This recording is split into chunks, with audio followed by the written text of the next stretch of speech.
don't know me, I'm Abby Page. This is my mom. I am your fifth child, Yes. second daughter.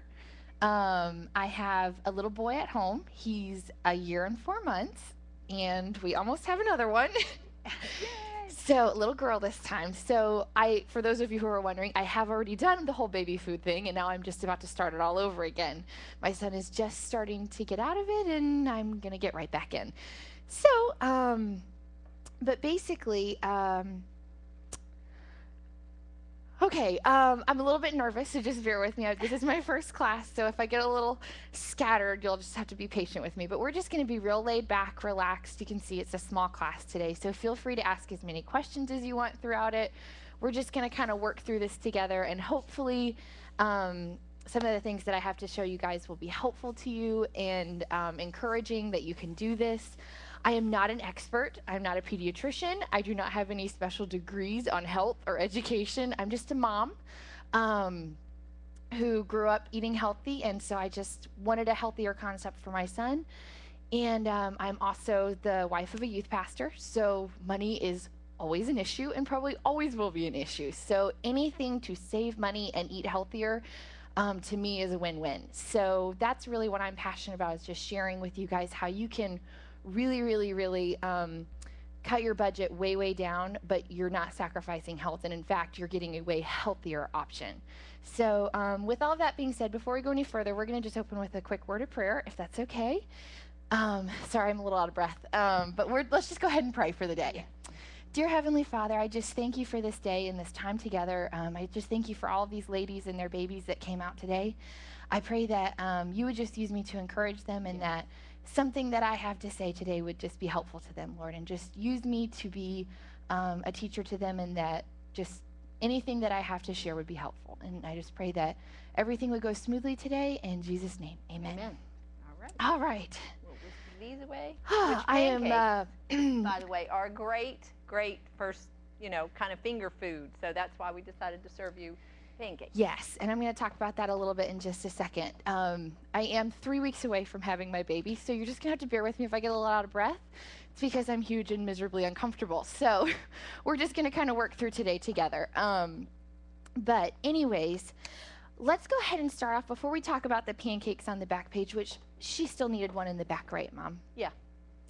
It is on the last page. I was contemplating waiting till the end to kind of show you all the big numbers. I don't know if any of you guys, watch a lot of TV on the, the house shopping shows and stuff like that, where it's like, this is what it costs, but this is what you paid for it. That's I love the big reveal, but I figure we'll go ahead and talk about it now. On the last page, I worked up the numbers last night, and all of these are just rough estimates, because everybody knows with groceries, prices go up and down.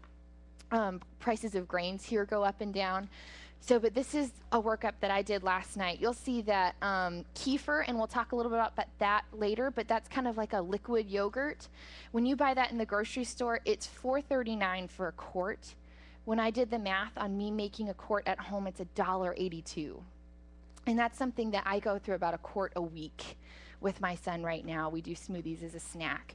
Yogurt, if any of you guys buy yogurt for your babies, all those baby yogurts, which I do too, my son loves them. I buy the organic baby yogurts, and that's what I did. And that was for just 4 of those 4-ounce containers of organic baby yogurt, cost me $2.59. And he can eat 1, sometimes 2 of those a day as a snack. So you're going through those pretty fast, whereas if I just make them myself, it's $1.72. And you know what you're putting in it. It's, if you read the label on a lot of them, the second ingredient is sugar, which, obviously it needs to be somewhat sweeter. They don't want to taste, they don't want to eat it, but you have the luxury when you make it yourself of knowing exactly what you're putting in it. Also, milk allergies. I don't know, some people do have that problem with their babies and they need to do rice or soy. And I will talk a little bit about that later. But store-bought rice milk, $3.29. Store-bought soy milk, $2.99. Both of those I can make a half a gallon for $1. I am going to tell you a little bit about my formula alternative that I did with my son, and formula costs roughly $1.35 every bottle that you give your baby. So do the math on that one. I was a little bit horrified. I did not do formula for my son. I did mostly breastfeed, and then I ended up supplementing a little bit when I couldn't keep up, and I actually did some alternatives instead of formula. So I'll kind of show you the health alternative, and also you'll see the money saving is just unbelievable. So we'll go ahead and get started. The pumpkin pancakes. These are a great, as Mom said, a great first food snack. They're soft. They don't really have to have a lot of teeth, but the great thing about them is, and for any of you guys who aren't familiar with the concepts that we do here completely, you're just gonna have to bear with me and raise your hand and tell me if I'm losing you. But I make them out of the Ezekiel mix as the flour. It's extremely filling. It's a combination of grains and beans, so it makes it a complete protein. It's very, very filling.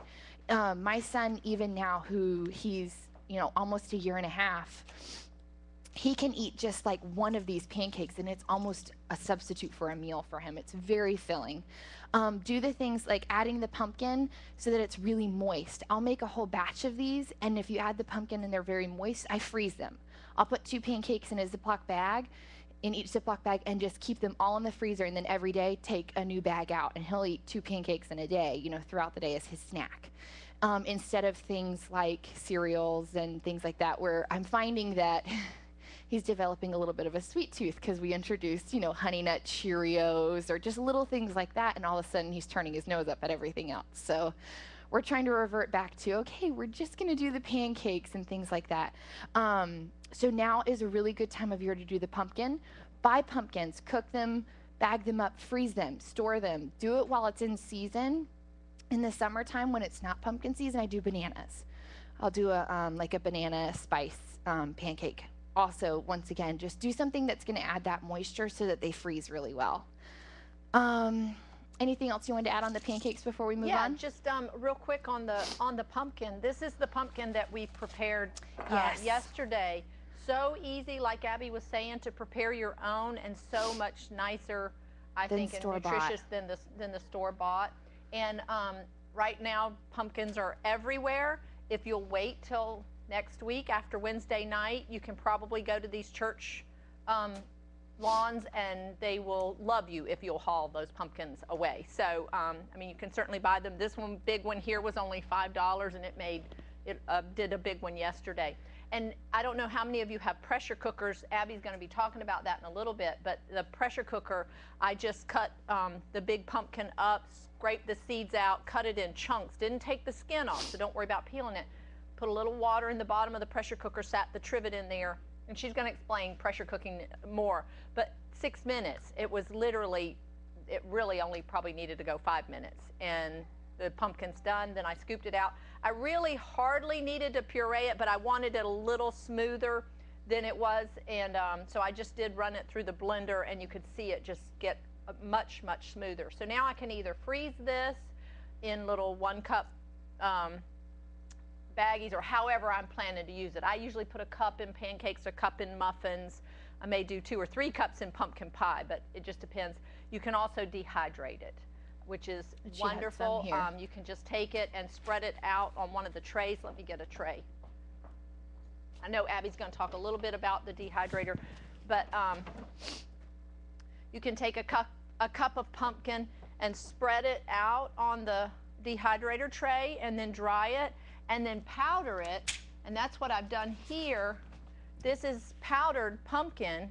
It's fully cooked and everything, and now 1/8 of a cup of this powder, I can just rehydrate it with some warm water to make it the consistency. It'll rehydrate back up just like this, and that 1/8 of a cup of this powder will turn into a cup of the pureed pumpkin. So those are some great things and little tips to do. Dehydrating for babies, not only for snacks, but for powdering things like this, and having baby food that you can just really rehydrate with water if you travel a lot or go to, out a lot. Taking advantage of fruits and vegetables when they're in season is probably the biggest thing that's going to save you money. And there's plenty of ways you can do it. I'm going to show you some of my favorite things that I use. I do have the luxury of having a lot of nice things because of who my parents are, which some of you might not have these. The pressure cookers are quite an investment. If there is anything here that I would say to invest in if you're really wanting to do this, I would say the pressure cookers will save you so much time. I'm going to be using them a lot today, and I'm going to go ahead and have to apologize because I do not know how to cook conventionally, so it's going to be something you're going to have to kind of figure out cook times on your own if you're just cooking it just in a regular pot. But I mean, that's not hard. It's just longer. Boil it on the stove and you have to cook it longer. But pressure cookers have just changed my life, and there's some other products and machines here that will make your life easier, but by no means am I saying that if you're going to do this, you need to buy everything. I'm just going to show you some things that have helped me and that I really enjoy using, and you guys can kind of figure out what works best for you, and if, none of it jumps out to you. Right. But yes, taking advantage of things when they're in season. So if you have a dehydrator, or if you have a friend who has a dehydrator, ask if you can borrow it. When you go buy a bunch of pumpkins and store them, either dehydrate them or freeze them. Like I said, I have a huge chest freezer that we invested in, and I freeze stuff all the time, just when it's on sale, and that saves tons of money. So with that being said, we're going to move on. We're going to go ahead and make some oatmeal. I wanted to start off the class with some of the older snacks. We're kind of going backwards, just so that you guys could have a chance to taste some stuff. It is morning. It is kind of breakfast time. And then as we move through, obviously, I don't think you guys want to sample the, pureed baby food mash that we're going to make. That's the hard thing about your babies will like it, but I don't think you guys want to chow down on it. Yeah, that was the hard thing about playing in a baby food class, was like, well, what are we going to serve them? And they don't get to eat it. So did we have another induction burner? I'm sorry, I forgot to pull that out. So the next thing on the handout is the oatmeal and the baby cereal. What we're going to do here is they're just going to be kind of two levels of a breakfast snack. The baby cereal would be like the equivalent of like the rice cereal you buy in the grocery store that's just powdered and you just add water. Those are very easy, they're very convenient, but they're also just kind of for you, for lack of a better term. No, let me interject. Go ahead and tell your story. I will never forget when I was pregnant, very long time ago. Ashley will hate me for saying a very long time ago, with my first child. She's 32. Ashley's here somewhere. Anyway, at my childbirthing classes that I went to, I'll never forget, the lady was talking about nursing. Of course, she was very, very pro breastfeeding, and we are. That is the ultimate way to feed your child and to start your child off in life. We realize there are extenuating circumstances that sometimes prohibit it, but it is the best way if you can do that. And up until about 6 months, that should be the predominant food, or the only food really, that they're eating. Dr. Denmark, precious Dr. Denmark, that passed away this year, the oldest practicing pediatrician in the country, I'm sure, one of the oldest living people. But her philosophy was, and she was right here in Alpharetta, Georgia, but her philosophy was, there was no set month. A lot of pediatricians say, okay, you can start introducing food at about 6 months.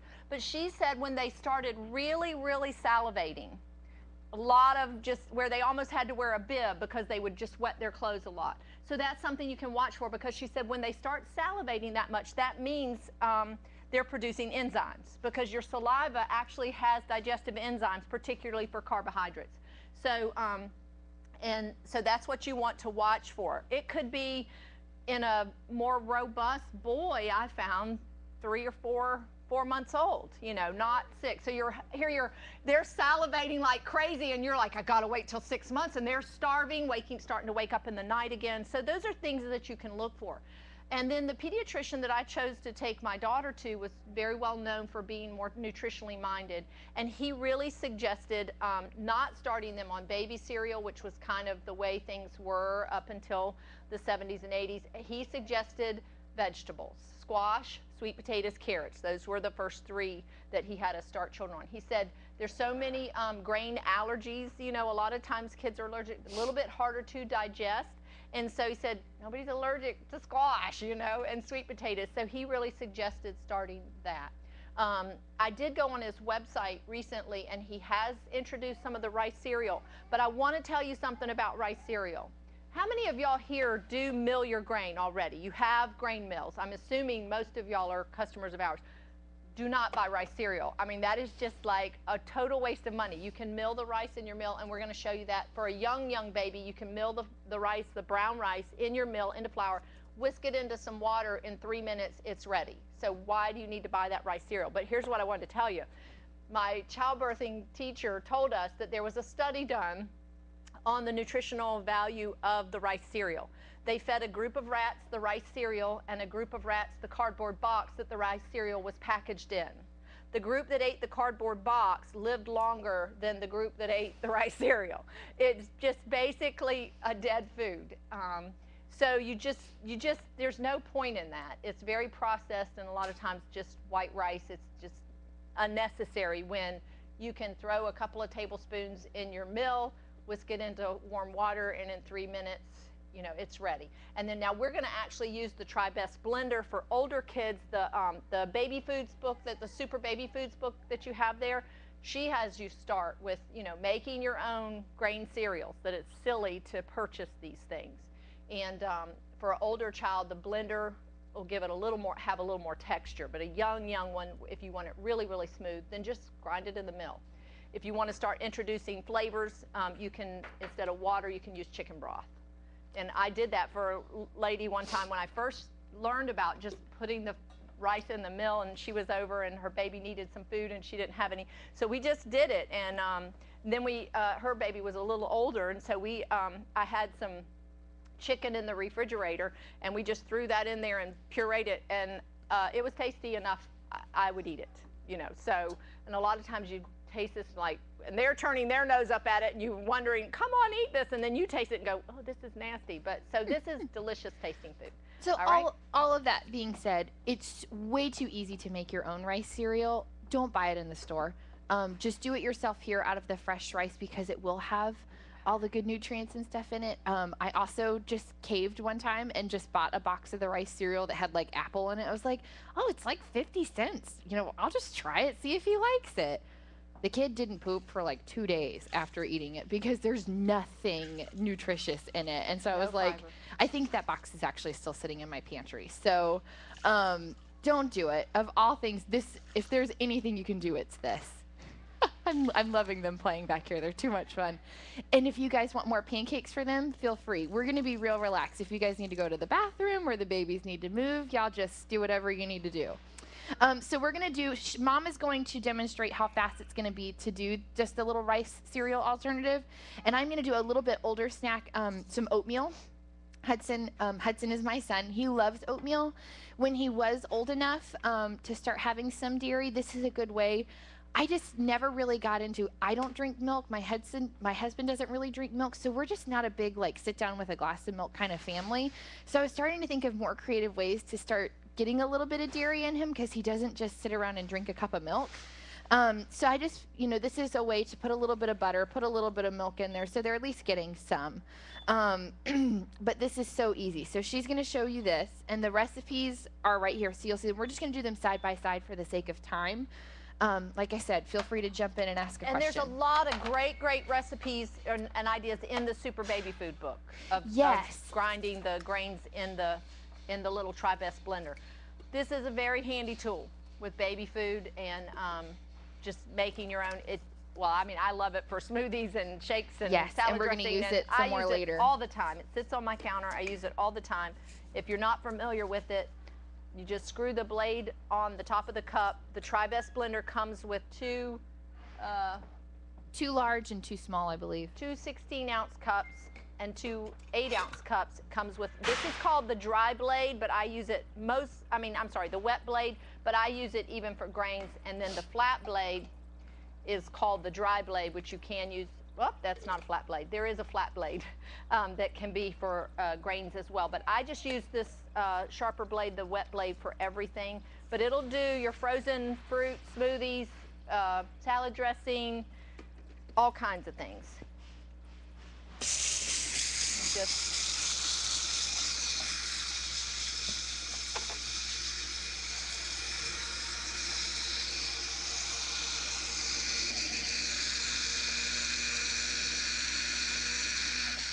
also, if you don't have a small, nice, these are very handy to have just a small pot like this that you can do small amounts on the stove. I love mine. I melt butter in it. We do hot chocolate, you know, heat milk. It's just, I do my gravies. I just use these all the time. And they're very handy. I can't get mine to turn on. Well, that's kind of weird.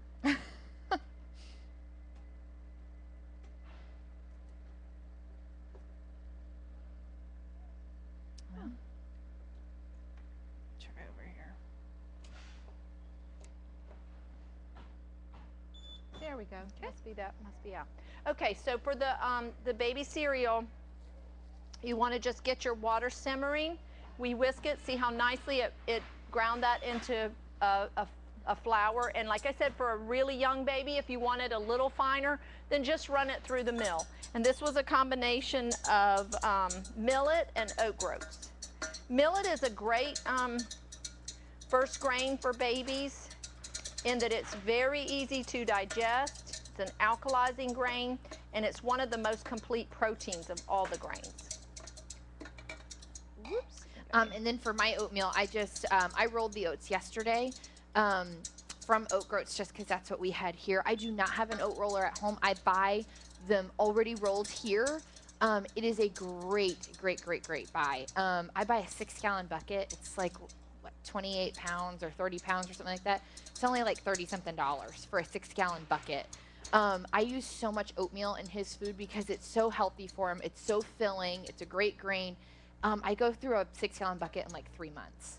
Which just so y'all know, I picked out a few of the foods that Abby uses a lot in her baby food, and really understand these are suggestions. There's no hard and fast that you have to do millet and oats here. You could do rice and black-eyed peas. Yeah. You can do, if your baby's ready to move on to legumes and you want the protein, in fact, you can throw it at it. Even if you started with millet and oats here, as they get older and need that extra protein, then throw in some black-eyed peas and grind it into flour and just make the nice cereal that way too. But I did pick out some of the predominant things that she uses and gave you a little bit of nutritional information. It's pretty standard stuff. It's not anything rocket science. But I was very intrigued with the oats in that they're higher in some amino acids that are missing in your vegetables, particularly lysine and tryptophan. Most all of your grains have lysine and tryptophan.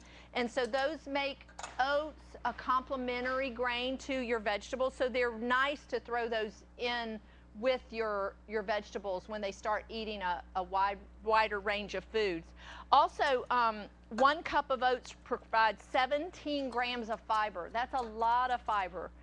Very important that they're getting that. Of course, they're not going to sit down at this age back here and eat a cup of oats. They're not going to eat that much at one time.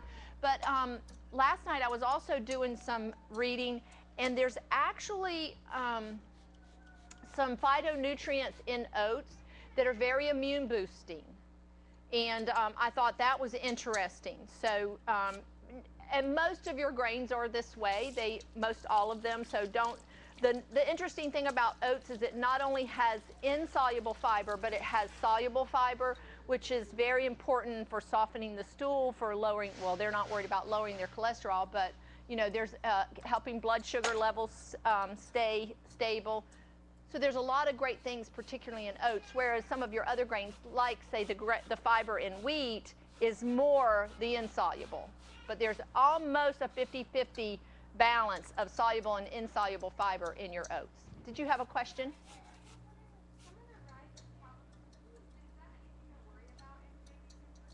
Some of the rising problems with gluten, I would not worry about it. You don't really want to introduce grains until a little bit later. That's why I think so many people do start with your rice and your millet. Those are non-glutinous grains.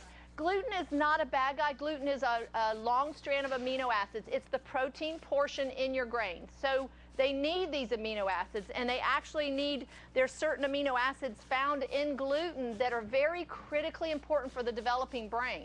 So you don't want to not do gluten if they can digest gluten. Now, a true celiac, yes, may have problems with gluten, but I really wouldn't worry about all this gluten hype. It's not a bad guy. Yes, America has problems now as adults because we've been eating white flour all these years. White flour is basically gluten and starch. So it's protein and starch.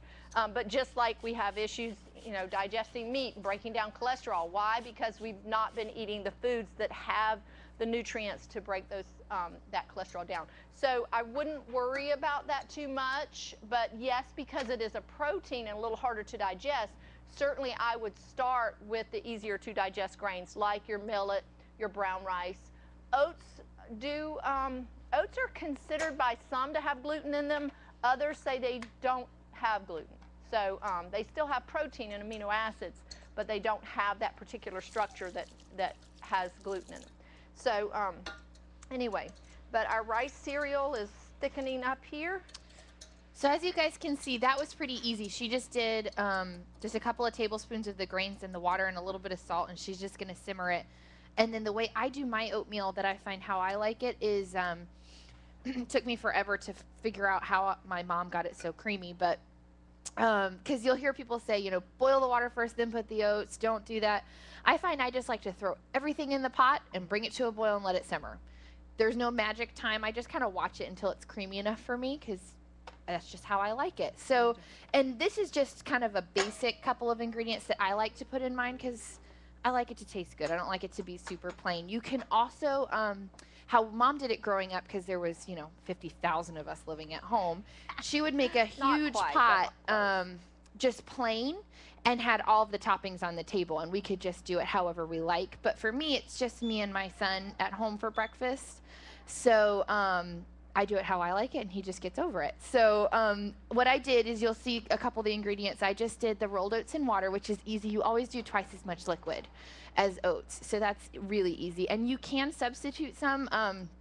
I've done some crock pot recipes for oatmeal. If you wanted to substitute some of that liquid instead of water and you want to use milk, you can do that. I've tried it substituting all milk instead of water, and that didn't turn out quite as creamy. So I wouldn't do all of it, but you can do stuff like that. I do add just a little bit of milk, a little bit of butter. Like I said, get just a little bit of dairy in there if you want to.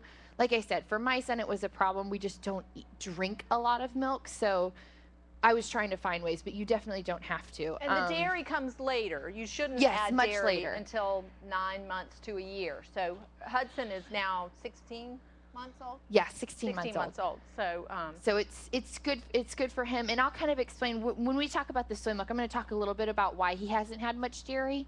But I just felt like he hasn't developed as much of a tolerance for it as I think most babies have by this age. So he still gets a little snotty when he has it. So I'm trying to start working it into things so that he doesn't have a hard time with it. But this is just a little way. Which again, there's nothing wrong with dairy. Well, unfortunately, what they've done with the dairy in the store, Right. yes, the ultra pasteurized.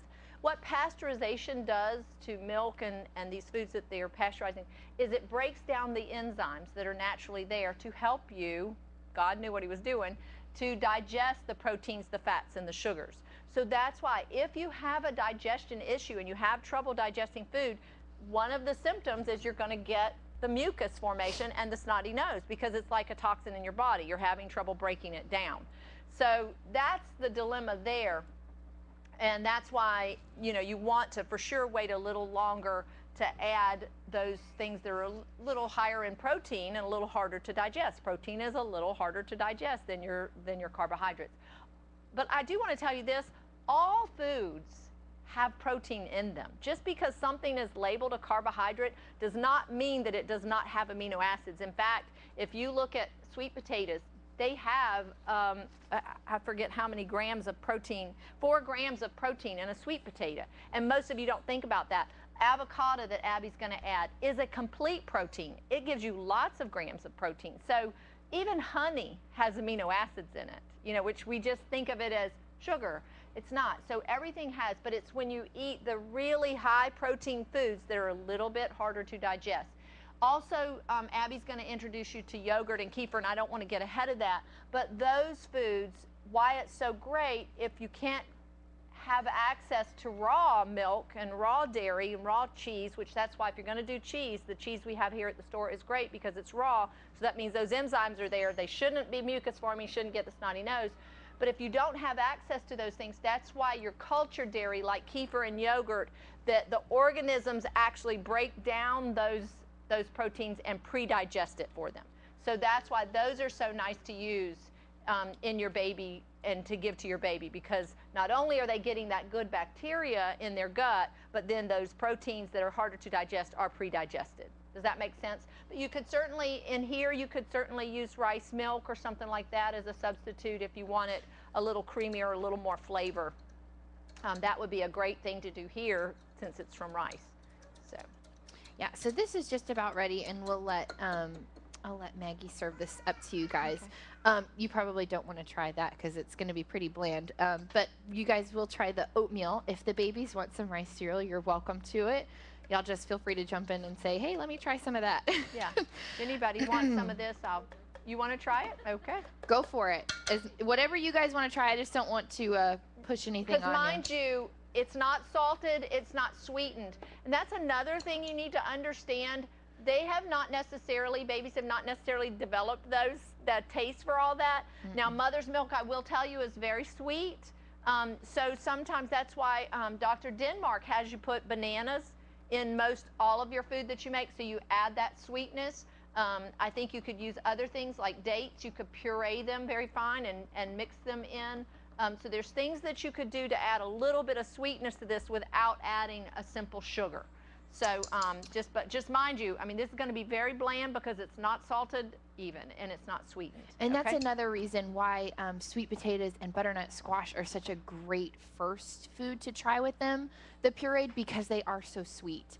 I actually, and we'll talk about it when I do the batch of baby food, I actually do put apples in it now, but I finally stopped putting fruit in my baby food because he didn't need it. I mean, he really he liked the taste of the vegetables and everything. He wasn't picky because he hadn't had a whole lot of sweet stuff. I didn't introduce juice at whatever age it is that they say, okay, start giving them juice. And you ask, okay, well, what do they need the juice for? Just to have it. They can drink it. And it's like, well, why not just water? Well, they probably won't drink water, which he didn't love, but if they don't need it, don't start introducing all the sweet stuff because then they're going to develop a taste for it and they're going to turn up their nose at everything else. Yeah, been there, done that. What was that question? Yeah, I just add a couple of tablespoons of milk just to make it creamy when they're ready. You can make it without it, but I love milk in mine. It makes it a little creamier.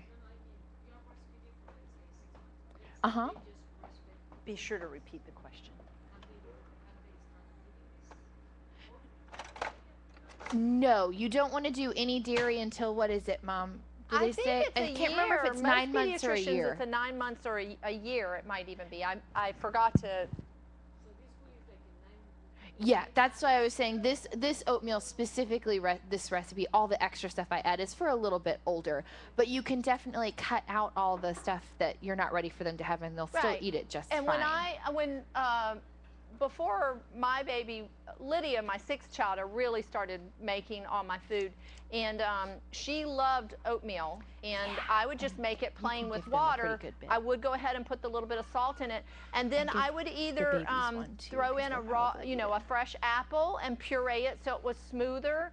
And but I'd never put sweetener. The apple was plenty. And she loved that. And she ate a huge amount for breakfast. With that. Or we did the dried apple. We dried the apples and we powdered them just like I did the pumpkin, and would sprinkle the apple powder on the oatmeal too. And Abby's going to show you how to powder. I actually do have that. Yeah. I'll go ahead and show you that really, really fast. So that's why that's why I was saying this recipe, the way she's making it, is more for her child now that she and him can eat the same thing together. I'll mix up a little pot of this, that 1 cup of oats. That'll be enough for the both of us. And I'll fix a bowl, and and he'll have a bowl, and we both can have breakfast. So, but. Mm-hmm.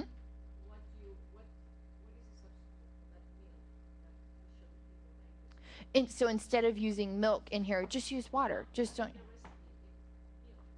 Oh, just anytime. You could use rice milk or soy milk. I thought those were the little flat ones, but that's fine. Anytime. Instead of milk, yes. If dairy is an issue, and we actually are going to talk about that in just a few minutes, because I did do my son on rice milk when he was a baby, and we're going to talk about that in just a minute after the kefir and yogurt, okay? Okay, so you guys are going to get to taste the oatmeal, and like I said, it's nothing elaborate. This is just what I do. Yes, question.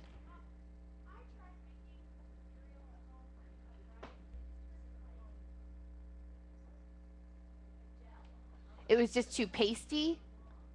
What would that be, Mom? More water, maybe?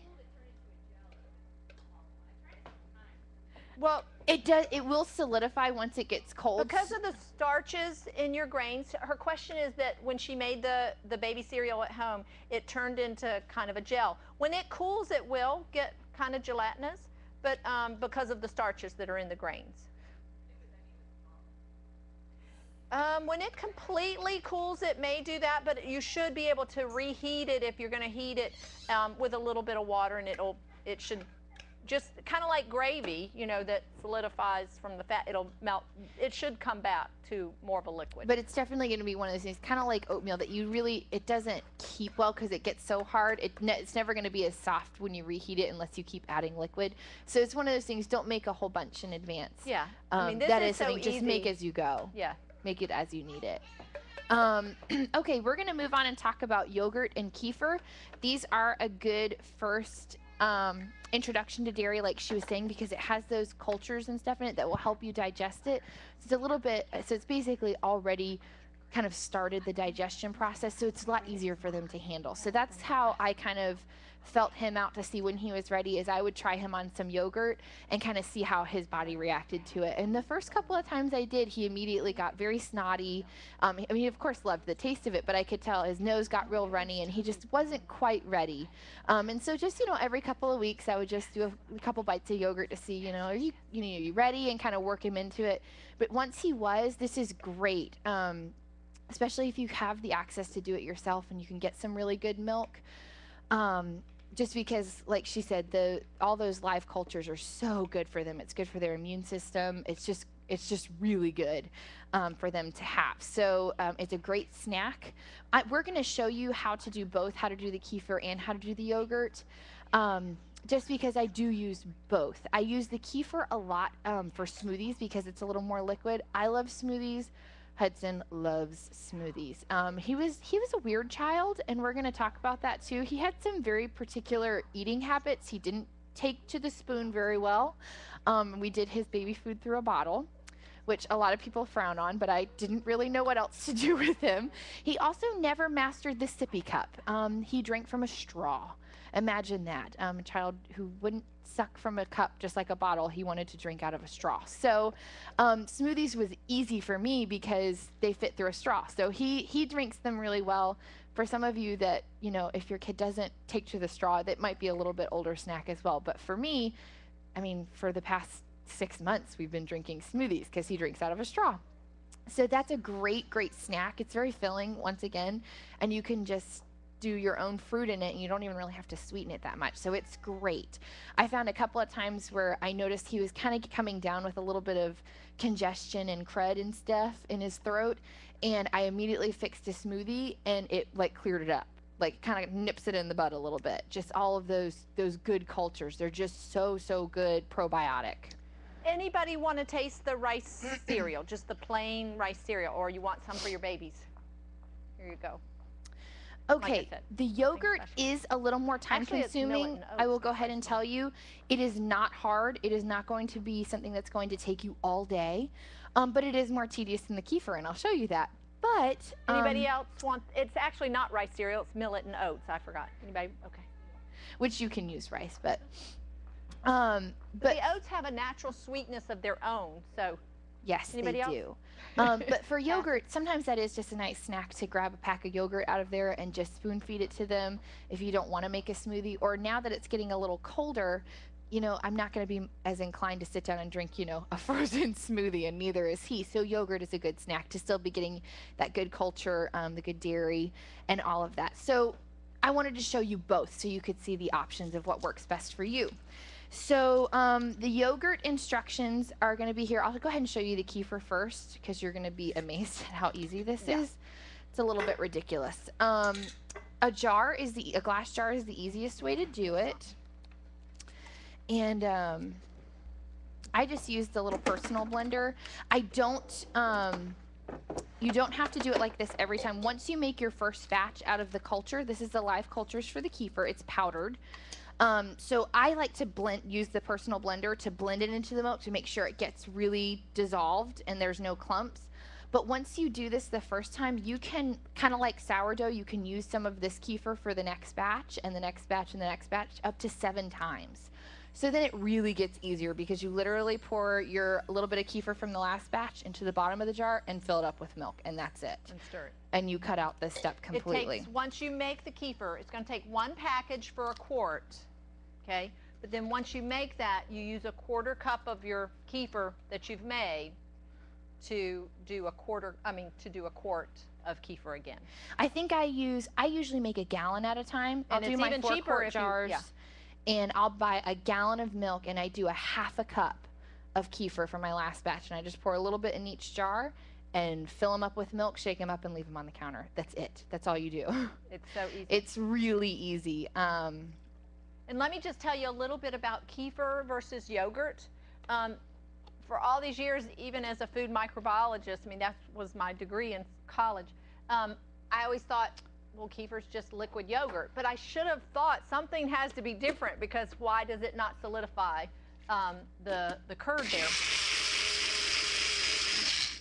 And what I discovered when I started doing a little more research is there are different organisms, just like different organisms to culture cheese.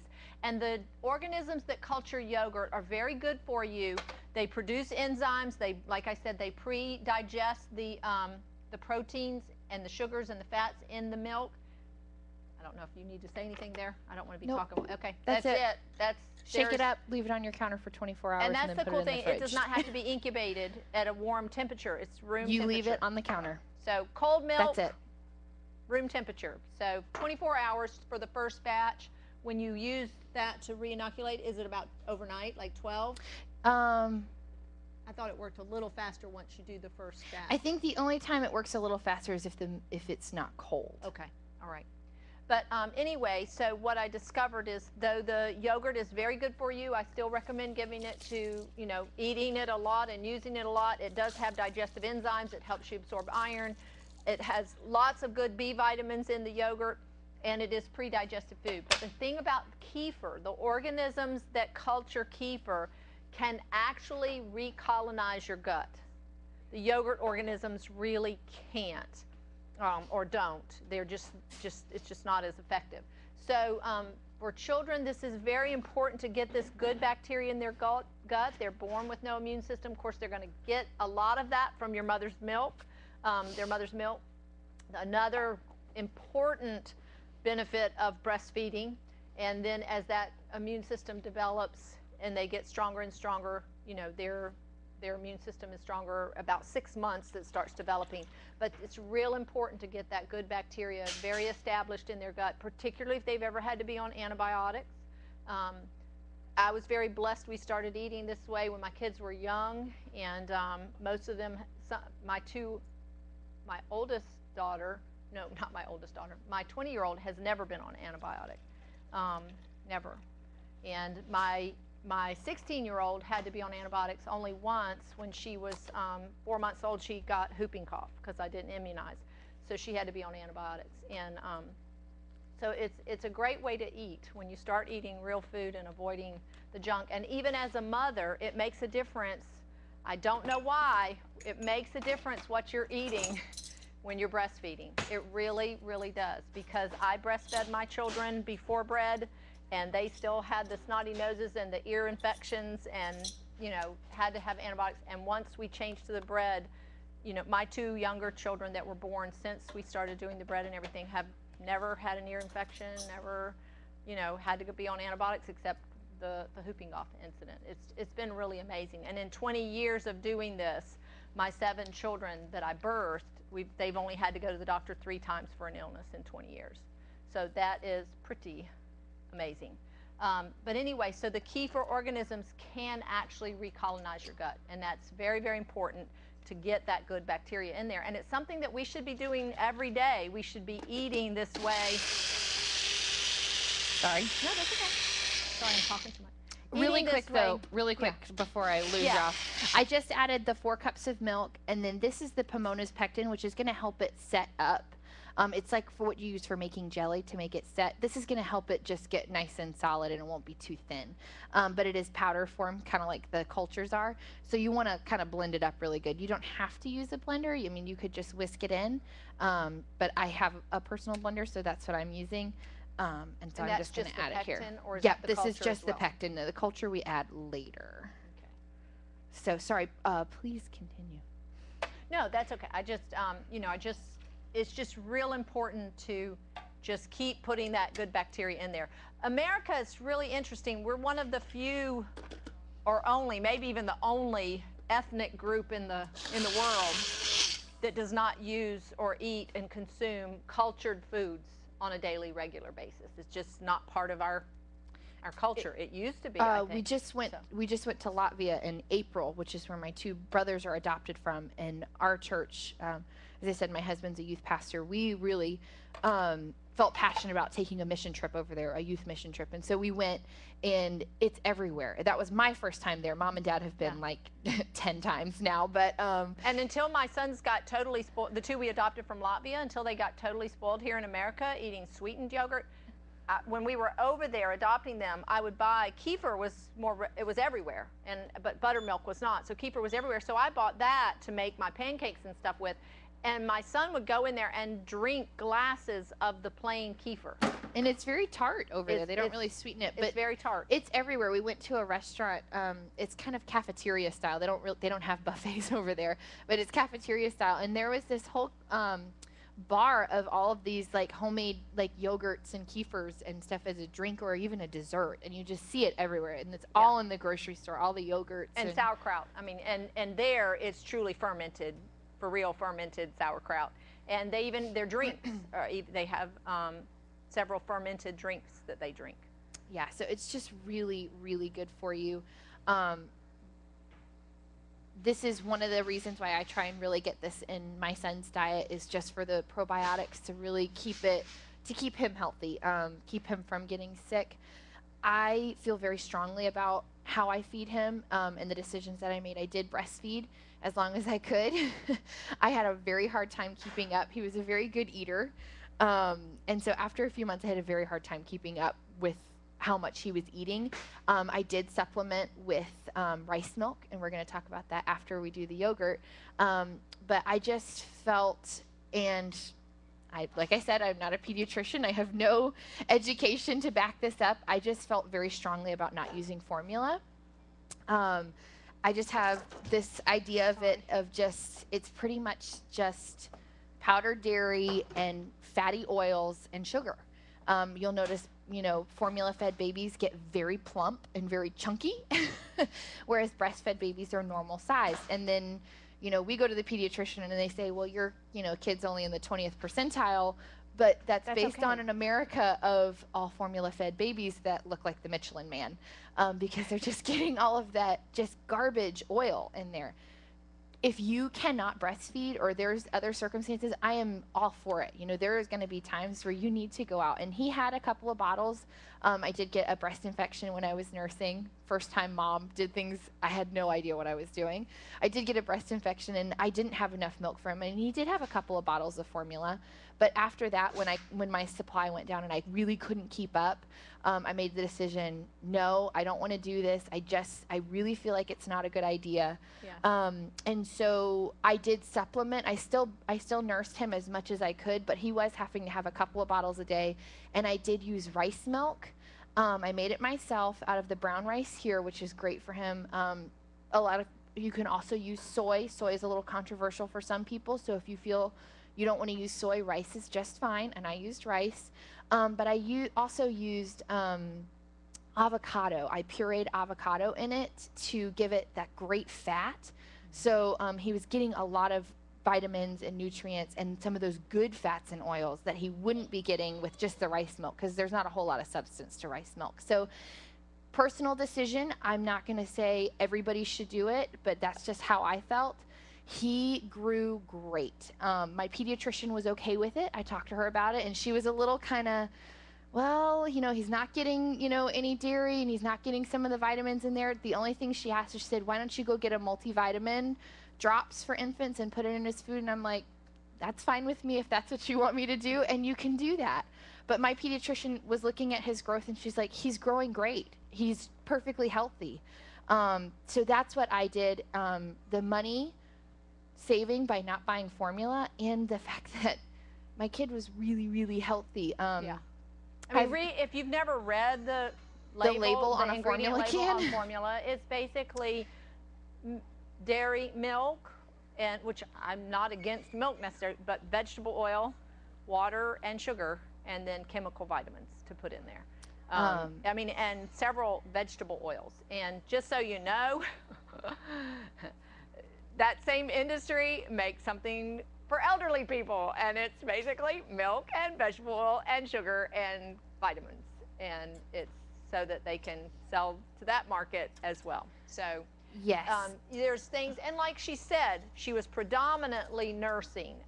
He was maybe still getting this formula might not have been enough if that was all. If that was all he was getting, I probably would not. I would not have made that decision. I do need to find out. I think we have on file a recipe for a formula that can be used in place of store-bought formula if you want to do that. I'll have to ask Ashley. A pediatrician somewhere in Atlanta gave that to a customer years ago, and I think we have it on file here. So if anyone's interested, just ask me, and I can get you that. I believe it's using the brown rice and the millet and adding some other things there. So you can totally make something that could be exclusively supplemented there. So because I didn't do formula, that was one of the big reasons why I was trying to get dairy in him more, because he obviously wasn't getting a form of dairy in the form of formula. And then when I stopped breastfeeding completely, he was done breastfeeding at 5 months. There was nothing left. I couldn't keep up. So I am looking forward to the second time around of trying to go a little longer now that I've done it. I do. Sorry, I have it here. I do want to breastfeed longer. That was not nearly long enough for me, but so that at 5 months old, he was getting no form of dairy. So that kind of answers y'all's question of why I was trying to introduce the yogurt sooner and trying to get milk in there. Yes. Coconut milk instead of rice milk. I think that would be a fine substitution. Yes. Her question was, any thoughts on coconut milk as a substitute for rice milk? Absolutely. I mean, I don't see a problem with that at all. It's got your nice fats already, coconut, great. And I think even adding, so the avocado, you could probably add coconut oil to the, absolutely. Yep. Yeah, we were actually talking about that yesterday, because one of the ingredients in formula is a coconut oil, and so you could put that for some of the fat. I mean, coconut oil has so many good things. It actually has some antibiotic properties. It has just some great properties there. So I would certainly consider adding that.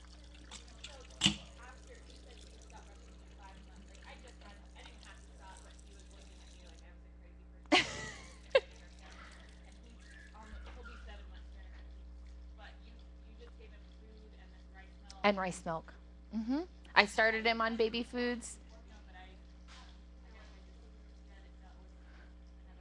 I did. He was introduced to baby foods pretty early. He was pretty ready. Like I said, he's always been a healthy eater. He still is. Yeah, he was doing the drooling. So yeah, I would say go ahead and start trying to introduce some baby foods. And for those bottles where you do want milk, do the rice milk. And like I said, I thickened it and fattened it up with avocados, which are so good for you. And if it does need to be a little sweet, I use prune juice. Just like a little dash of prune juice in there to sweeten it up just a little bit, so it is more like breast milk. And he loved it, and I did that. And like you can see, those prices on the back of that list, think about how that's going to add up. When you're paying every time you fix a bottle of formula for your baby as a supplement, $1.35 down the drain. Whereas a whole half gallon of rice milk cost me $1 to make. You can imagine how much money I was saving, and he wasn't getting all that nasty fats. I'm filling that up to cool this pot down, but that's enough. Okay, so I brought the milk to a boil. Sorry, we kind of chatted while we did this, but that's good. So I just added the pectin. I blended the pectin to get it dissolved, and the milk, and you just bring it just to a boil and then turn it off. And then what we're going to do is we want to bring the temperature down to 90 degrees before we add the cultures, because you don't want to add the cultures when it's too hot or it'll kill them. So do about 110. That's plenty of water. You want to turn that off? Yeah. And then you could totally just leave this sitting here and give it a few stirs every now and then and let the temperature come down. But if you'll put it in a ice bath, it'll bring it on down fairly quickly. You just don't want to bring it down below 115, 110, okay? If you cool the milk down too much, the culture won't grow. I mean, it just really likes warm.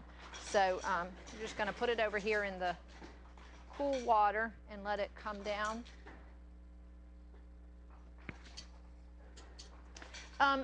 As a mother of 7 biological children, and I nursed, and I had natural childbirth, and I nursed my children as long as I could, but I will tell you that as I got, the more and more children I had, like Ashley, my first child, I nursed until she was 18 months old. And then she was eating and walking, and it was fine. And it didn't seem weird to me at all. I know some people are like, okay, that's a little weird, but it didn't seem strange to me at all. My second child was a boy, very different, started salivating and being hungry at 4 months old, and I was like, but I'm waiting till 6 months. And that's, I loved Dr. Denmark when I met her later, and she said there's nothing magical about 6 months. Every child is different. That's probably the average range when they start getting ready for food. But she said when they are salivating, then you're free to start them on food. But I did start my son like on squash and sweet potatoes and carrots. And I don't know if y'all know the rule of thumb for introducing foods. If you go to a pediatrician, they probably tell you this. As my children, as I started having more, we just quit going to the pediatrician. I mean, it was just unnecessary. I knew what I was doing. In fact, when I would take them for their like 1 month checkup and just, and he basically said, okay, call me if you get sick, and she never did. So, you just, general rule of thumb, introduce one food at a time, and see how they adjust to that, and then you add the next one and the next one. I think they say you do it and then you wait 2 or 3 days. Yeah. Always introduce it in the morning, so in case they have an allergic reaction, it's not 12 o'clock at night and your kid's broken out in hives and you're calling the urgent care. And they always told me to nurse first and then introduce the food. And it's just gonna, after about a few weeks, it's like, okay, and you just start moving along with it, and you don't have to just keep going at that snail's pace. Chances are, if they're a nurse baby, they're not gonna like it too much at first. They're gonna go, what is this you're doing? My boys seem to gobble up the food much faster than, I remember Ashley, it was like 1 teaspoon I got her to eat the first time I tried. My son, so I made this little tiny bit with him, he ate the whole cup and another cup the very first time I tried to feed him. So it just, they all vary. Hudson, Abby had a little trouble getting him to eat from a spoon. He was like, I don't know what you're trying to do to me, but this is not working. He got very impatient with the spoon, and it did take quite a few tries, even with sweet potatoes and butternut squash. So, and it was like the 3rd time I tried butternut squash, he ate an entire bowl. And I was like, I just gave this to you yesterday, and you wanted nothing to do with it. And now today you ate a whole bowl, tried to give it to him at dinner, and he turned his nose away at the spoon and was trying to play with it. And so I was just like, it is frustrating. Just be patient. Yeah. Just be patient. I'm going to go ahead and do, while the yogurt is cooling, and we're just going to go check it periodically with the thermometer, and just stick, we have some digital read thermometers here, which are easy, quick read. We're just wanting to get it down to 90 degrees before we can put the culture in. 90? Yes. I'm pretty sure. Let's double check on the instructions. I always thought it was 110. 95. We were both wrong. Okay. 95 degrees. So so while we wait on that, we're going to move on, and I'm going to make a smoothie for you guys to try. And this is the Kefir smoothie that I do for me and Hudson. It's just a snack. It's breakfast for me, snack for him. And again, this is for a little older. Like I said, we're kind of reverting backwards. We're going to do the basic baby foods, the very last thing, which we're almost to that. So. I do want to say something about, I keep bringing up Dr. Denmark. Do y'all know who I'm talking about? Lila Denmark. She passed away this year. She was 114, I believe, years old. And she practiced pediatrics in Alpharetta, Georgia. And I actually, it was so funny. I'll tell you this little story while Abby's getting her smoothies ready, since we're doing great on time.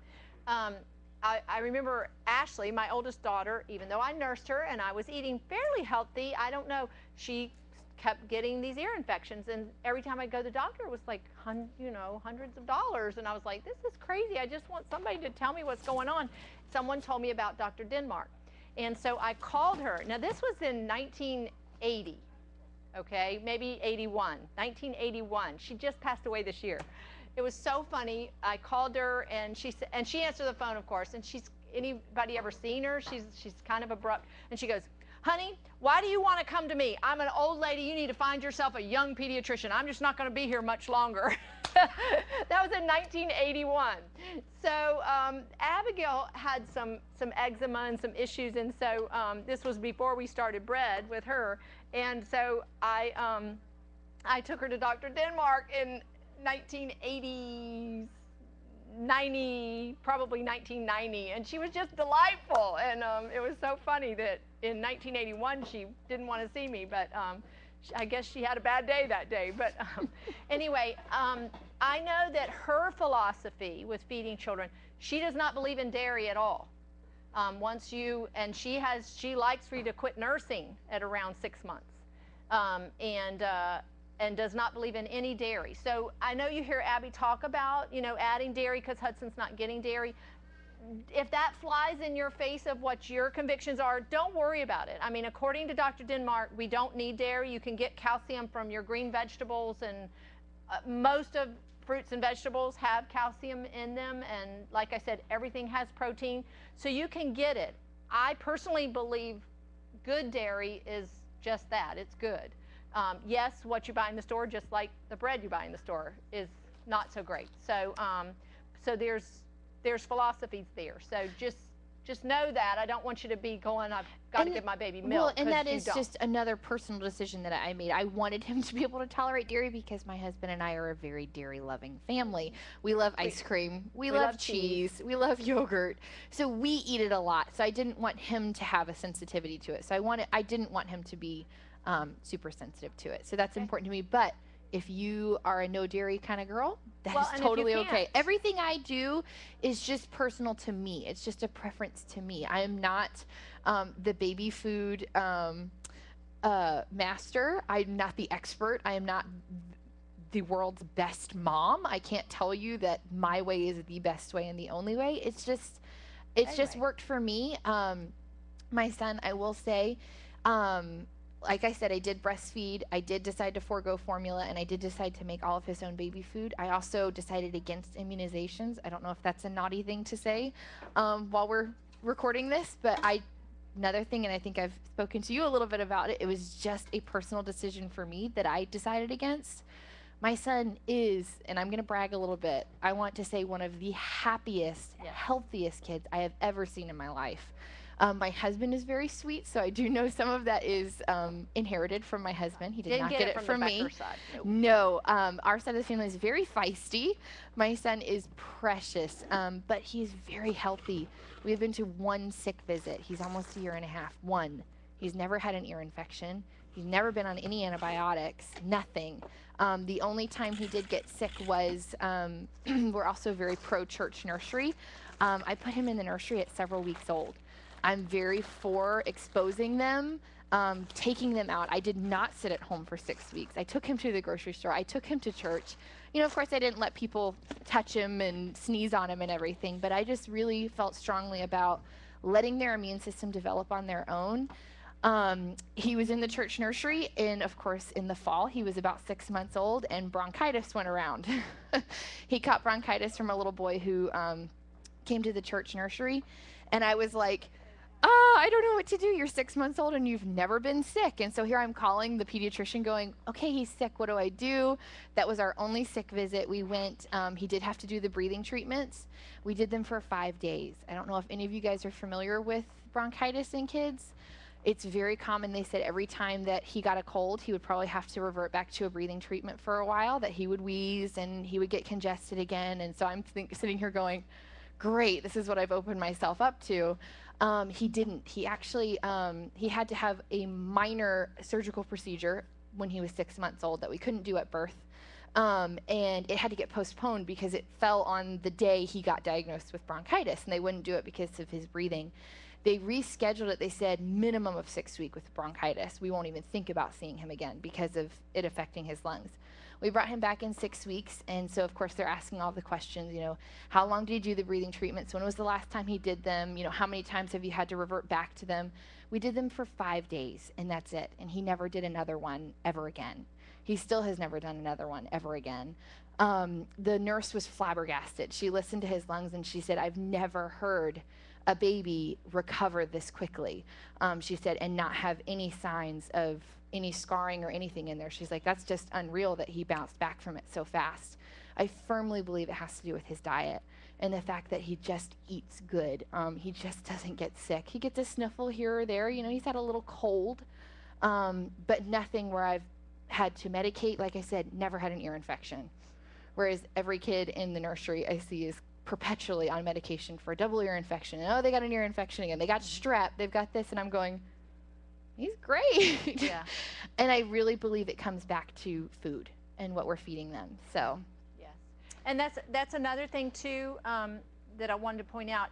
It really, really does make a difference. And that's one of the passions is just, I just want parents to know that your child does not have to be perpetually sick all the time. Yes, they're going to get sick here and there, but they'll recover. Like I said, my children, one that they never got sick, but they really never needed a doctor, except when they had the whooping cough, it was so extreme and I wasn't totally sure what was going on. I suspected whooping cough, and that was, Abigail, I saw Dr. Denmark when she was very young, and then I didn't see her again for a long time until we got whooping cough, and she helped develop the whooping cough vaccination. So I thought surely she knows about whooping cough, so I took them. And this was very interesting. So my daughter Lydia, my 6th child, was 4 years old. My baby was 4 months old. And I took them to Dr. Denmark. And when she examined Lydia at 4 years old, she said to me, she said, Lydia's tonsils are gone. And I'm like, what are you saying? I thought she was meaning her throat was so swollen because, you know, I didn't know exactly. And she explained to me that a baby is born, of course, with no immune system. That I knew. And she said around 6 months, they're, she said, they're born with no immune system except for their tonsils. Your tonsils are your body's first line of defense. And she said, and she commented, she said, isn't God smart? Everything comes into a baby's body through their mouth. Everything goes in their mouth, and that's where it is. She said, your tonsils are, and I know now, your tonsils are a sulfur sac. They're your body's first line of defense for your immune system. Well, with a baby not having an immune system when they're born, their tonsils are very active. But she said around 6 months old, as their immune system begins to develop and it gets stronger and stronger, your tonsils should atrophy and she said go away. They won't go away, but just like your muscles can atrophy if you don't use them, you can bring them back. But I thought, wow, that is so different than me. I was in high school. They wanted to take my tonsils out. And how many of us know kids that are having to get their tonsils out, or maybe you had to get your tonsils out? But when she said that, it was just like, my goodness. But then she said something truly remarkable. Here was Lydia, 4 years old. And she said her tonsils have atrophied. And then she looked at me, and this is a lady, at this point, she was pretty old, 98, 99. And she had been practicing pediatrics all these years. And she said, I've never seen a child this young whose tonsils have atrophied. And she said, you must be doing something right. And see, we had started doing the bread when Lydia was very, very young. And then when I took my children in, they were going to a church camp a few years later. I took them all in for her to give them a physical. And she looked at all my children, and all of their tonsils were atrophied. And she just commented, she said, I have never seen a healthier, stronger looking bunch of kids in all my years. And she said, you must be doing something right. And the first time she said it to me, I didn't tell her anything. That time I said, well, I told her I said, I grind my own grain, I make my own bread, and I try to feed my children real food. I make their food. And she put her arm around me and she said, honey, you need to go make disciples out of the rest of the world. And of course, we were well into our business at that point. And I just kind of teared up that day, and I said, that's exactly what I'm trying to do. It makes a difference what you feed your children and how well really does. They can live. And I want to plug a book real quick since Abby brought up immunizations. This is not a book just about immunizations. This is a new book that we just started carrying.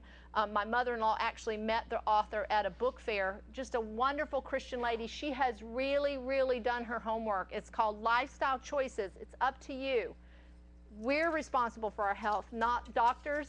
going to the doctor every week's not going to make your child healthy, or, you know, for your checkups. It's you, what you do at home. And lot of information. She has really gone above and beyond, not just choosing food, but just some of the chemicals that we're exposed to. But she has, what made me think about this book, it's brand new, we just started carrying it. She has a chapter on vaccinations and immunizations. And I thought you might like to read that. But the whole book, I mean, she's got on artificial sweeteners. Uh-oh, did I let that go too long? No, it's right at 90. Microwaves, household cleaners. So it's not just a food book. This is a great, great resource book. I've not read from cover to cover yet. I've read most of it. Just a great, godly Christian And I woman. would just so I highly encourage, recommend that's this book. such a controversial topic, and people feel very strongly about it. Like I said, I felt very strongly for me that that's what I was going to do with Hudson. It might not be for everyone. I would just encourage you, educate yourself, get informed, and make the decision for you that what you want to do. And don't let a pediatrician bully you into vaccinating if that's what you don't want to do. There are pediatricians out there. I have a fabulous one that's right around the corner from here. I love her. And there are other options too, than instead of just doing it the way they offer it to the general. You can also do delayed vaccinations. You can say, I want to wait until they're at least 2 years old and then talk about doing some of them. And a lot of pediatricians are okay with that as well.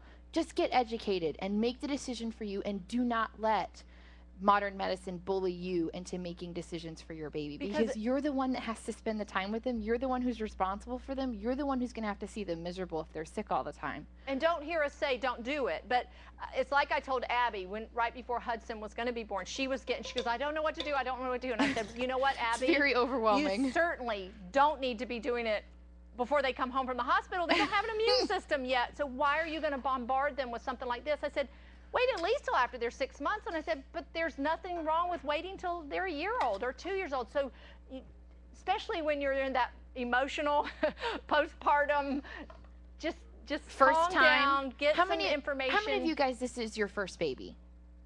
Okay, so everybody, well, except for Miss Holly here, she's the expert. Yeah. How many, 4 boys?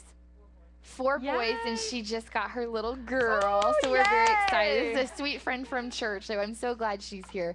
But just don't, it's very overwhelming, and I still, with every stage he goes through, am faced with all these decisions, and I'm like, I just want to make the right one. What helps me a lot, and this is so silly, and it's going to be so like Little House on the Prairie mindset, but I tend to kind of go back, even with my pregnancy, you know, I'll do things, or someone will say things like, well, have you asked your doctor about that? Or, you know, you shouldn't be doing that. You shouldn't be on your feet. You shouldn't be picking that up. And I'm going, women have been having babies for hundreds of years. What did they do in the Bible times? What did they feed them in the Bible times? You know, just go back to your basics, and you know, and just take a deep breath and do what's best for you. Yeah. So that's the thing. And just get informed. You don't have to just go with the status quo. And there's different ways. There's different ways you can do the immunizations. You can have them, you don't have to do them as a group. You can make them, give them individually instead of clumping, you know, 3 different ones together. You can do them, put them in the sinuses. You don't even have to have it as shot in the arm. In fact, from what I understand, that's the way the military does it. Because how do things come into your body? Not into your deep tissue. That's not the way they enter your body. How do they enter your body? Nose and mouth. Nose and mouth. So what I did here to finish up the yogurt is I just added the culture. This is the cultures that we sell. This is a big bottle. It's $23.52, and this will make a ton of yogurt. Yeah, I think it's 100 and something. Yeah, like 100 and something batches. That's a lot of yogurt. But you can also just buy a little starter packet that's just 2 batches worth for, I think, $3 or something like that. So that's good if you just want to try it. You don't have to buy a huge one. 60. It'll make 60 batches. Okay. So what I did is I just, like I said, it's powder form, so I pulled a little bit of the liquid out and blended it together just so it doesn't get clumpy in there. Mixed it up, and then now all we're going to do is pour it in our jars. Okay. There's 2 ways that you can incubate yogurt. Well, there's lots of ways you can incubate yogurt, but the 2 easiest ways to me are a yogurt maker. We sell several different styles of yogurt makers. They're really nice. They're really easy. They just keep it at the right temperature. You'll see, if any of you moms, because you're all young fun moms, Pinterest. I see so many homemade yogurts on Pinterest, and some of those might work. You just want to be cautious. If you're really wanting to get the good bacteria and the good cultures in it, the heat, the temperature is a really, really important factor. So you want to make sure you're not overheating it, like I said, and then when you're incubating it, you're just wanting to maintain a certain temperature. So I would just be cautious of, Googling some kind of home done yogurt recipes. Is just make sure that you're getting the temperatures right and you're not getting it too hot and you're maintaining a temperature. And that's why I said you don't want to let this milk get colder than 95, because this is not going to heat the milk up. It's going to maintain that 95 to 110 temperature right in there. Okay, so this is just one of our basic yogurt makers. It's really nice. It comes with the glass jars, which are fun. These are great if you're just pulling out for a snack for them. I try and fill these up with about just 4 ounces. That's what the baby yogurts are, and it's just a good size for them. But another thing, thrifty mom here, I asked for a dehydrator for Christmas to be able to, as we talked about earlier, preserve some foods and store things and really take advantage of things. I really wanted a dehydrator. This specific dehydrator that we have, it has a yogurt temperature on it, so you can incubate yogurt in there as well. So you could eliminate this whole extra purchase, and that's kind of an all-in-one that can do the dehydrating things to powder stuff to save it for later. Dehydrating snacks when they do get a little older and have more teeth. My son still has no molars, so he is still kind of limited. I dehydrated some apples, which I'll show you in just a second. Snacks, just dehydrate fruit, dehydrate vegetables, all kinds of stuff. This is a great investment for later down the road. Anytime, actually. Yes, anytime. I haven't fully taken advantage of it. He's getting closer and closer to being able to really take advantage of that. But you can just put it in whatever dishes you want and incubate it in there. If you want to just do it in a big bowl, if you have a lot of kids, do that. Or you can put it in your jars, just like this, and pop it in the dehydrator and incubate it. And the nice thing about a dehydrator to incubate it is it keeps it warm. But it's just, you saw, all there is to making yogurt is heating the milk and then adding the culture. It takes the same amount of time to do a gallon of yogurt as it does a quart of yogurt. Yeah. So that's what's so nice is now that my kids are bigger, we eat a lot. I have 3 teenagers at home, and we eat more yogurt at a time. So for me to be able to make a gallon, and I can just do it in my quart jars like this. I can do this, or I can do it in a big bowl, or I can do it in a half-gallon jar. I have some half-gallon ball canning jars. On our website, just so you know, there is a dehydration class. Yes. That I do, and I usually do it in the spring. I'll do one, and then in the fall, kind of at the end of garden season. So you can go back and watch that if you want to see. There's all kinds besides just baby food. I absolutely love dehydration. You'll just find that there's the creative possibilities of dehydrating stuff is really limitless, and that's really a good way for preserve stuff. To keep it for a long time. Fruit leathers, like she was saying. Fruit leathers. Beef jerky. Spinach. I'm glad you had this. This is a nice thing to have on hand. You can dehydrate spinach in there. Just put the leaves, you don't have to raw cook it. Spinach. And then just take all the leaves and powder them, and you have a spinach powder. You could add this to pretty much anything. You could add this to the smoothie if you wanted. To the baby because food. Spinach is pretty tasteless. So you can add it to anything and get those green vegetables. If, produce was just kind of expensive that week and you have some of this on hand, just add some of that in. Also, just for me personally, having spinach powder on hand, I put it in my tortilla dough and make like spinach wraps, and those are great too. Totally could have added it to that oat millet cereal that we you could have added it to pretty much anything. Yeah. We could, like I said, we could add it to the smoothie if we wanted to, because you're not really going to taste it, and that would be a great serving of green vegetables for them. Okay, I'm not going to put off the smoothie any longer. This is the kefir. When it's finished, you'll see it's still pretty liquidy. It's just a little thicker than milk, but thinner than yogurt, if that makes sense. If any of you guys have watched my mom's classes, I take after her a lot. I don't measure things real well. I just kind of do. So putting actual measurements together for this was very hard for me. This is, once again, a little bit of an older snack because I do use a sweetener. Pediatricians are kind of a big no-no on honey before the age of 1. So that gets a little tricky when you do want to sweeten stuff. You might want to just either try not to use fruits or things like that. And I didn't really have a problem getting around that because he didn't really need sweet stuff. But for smoothies, I really like agave. I keep this on hand because it will dissolve even in cold. So it's really great when you're putting it on a cold milk and frozen fruit, it'll still dissolve, whereas honey would clump up. That's why I really like agave. And it's pretty cost efficient. I think the size down from this is like $7 and change, and that lasts me like over a month. If that's all you're using it and for. I just use it for smoothies. So I'm gonna do just a little shot of this. But don't be afraid to experiment. My older son, he's the ultimate experimenter.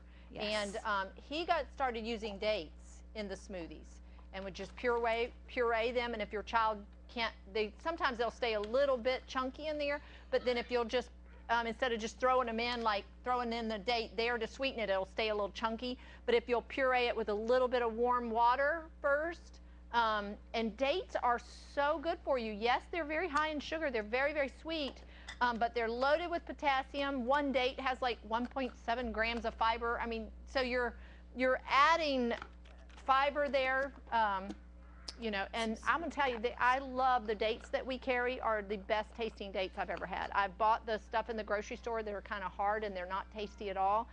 These, if I do get a sweet tooth, I can just eat 1 or 2 dates. Yeah, they're like 60 calories a piece, but, and you might be going, you know, but what candy bar gives you fiber and potassium and minerals and iron, you know, and it just takes that sweet tooth away. I'm using just a bag of mixed berries. Yeah. Oh gosh, forever. It like does not spoil. How long? It lasts, as far as spoiling, it won't spoil. Now, how long the organisms are alive and active, I'm not totally sure. I know that if you use, like, you can use yogurt in this that you buy in the store. You can use that to culture your yogurt. Like we could have just taken a couple of spoonfuls of plain yogurt. You don't want to sweeten your yogurt before you make it. You want to make it plain and sweeten it later. I know that they say, you know, that it has a code date on it, and I always laughed. I was like, how's it going to rot? It's already rotten. It's you know? fermented. And but what I learned is that's the date that they will guarantee that the organisms are still alive. And I have noticed that if I bought a thing of yogurt to culture my yogurt with and then didn't make it and left it in the refrigerator and it was older, it didn't seem to culture, you know. So I'm not real sure there, but yes. Yeah. You think about this You'll logically. use it before it will go bad. Yogurt and kefir, and these were methods of preservation. Wine, beer, in biblical days, these were ways of preserving food. They were naturally fermented, unlike, you know, like wine that we do here in this country is very different even than European wine today. You know, we add extra sugar and extra yeast and make the alcohol content go up very, very much. In other countries or in biblical days, it was a naturally fermented process.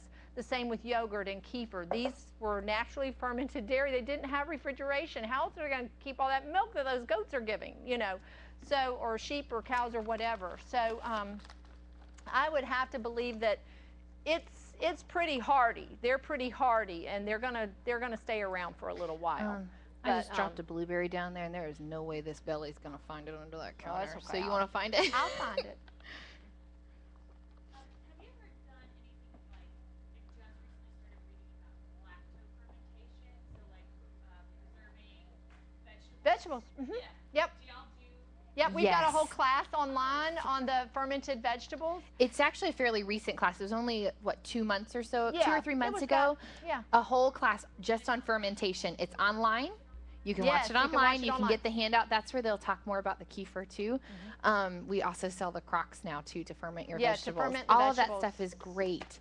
And- Once again, probiotics, good bacteria. Well, yeah, so and let good. me just tell you, I know that this same company that we get our kefir cultures from, you can buy the kefir cultures like this. Sorry. You can also, we sell the, this is your veggie cultures for fermenting your vegetables. Now you can just ferment, vegetables will naturally ferment like sauerkraut. You just add salt. Hang on, I'll let you do that first. I just don't want it to get too melted No, so they I can know. try it. You know the white kind of film looking thing that's on grapes, and that's actually your organisms that help you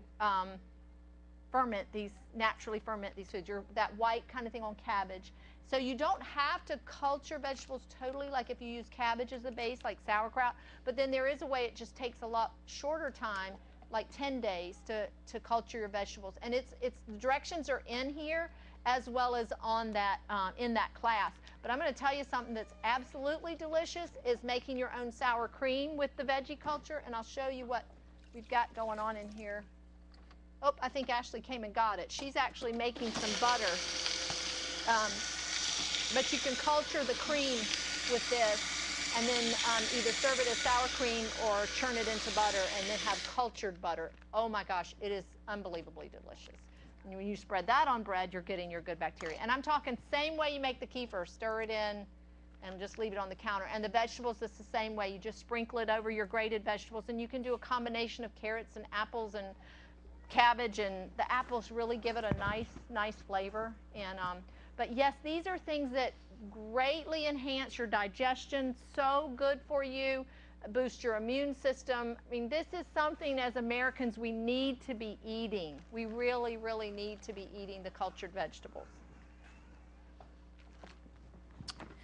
Okay, so as you guys saw, the smoothie was just nothing special. I just added the kefir, sweetened it with just a little bit of agave, and then throw on your frozen fruit. You can use fresh fruit.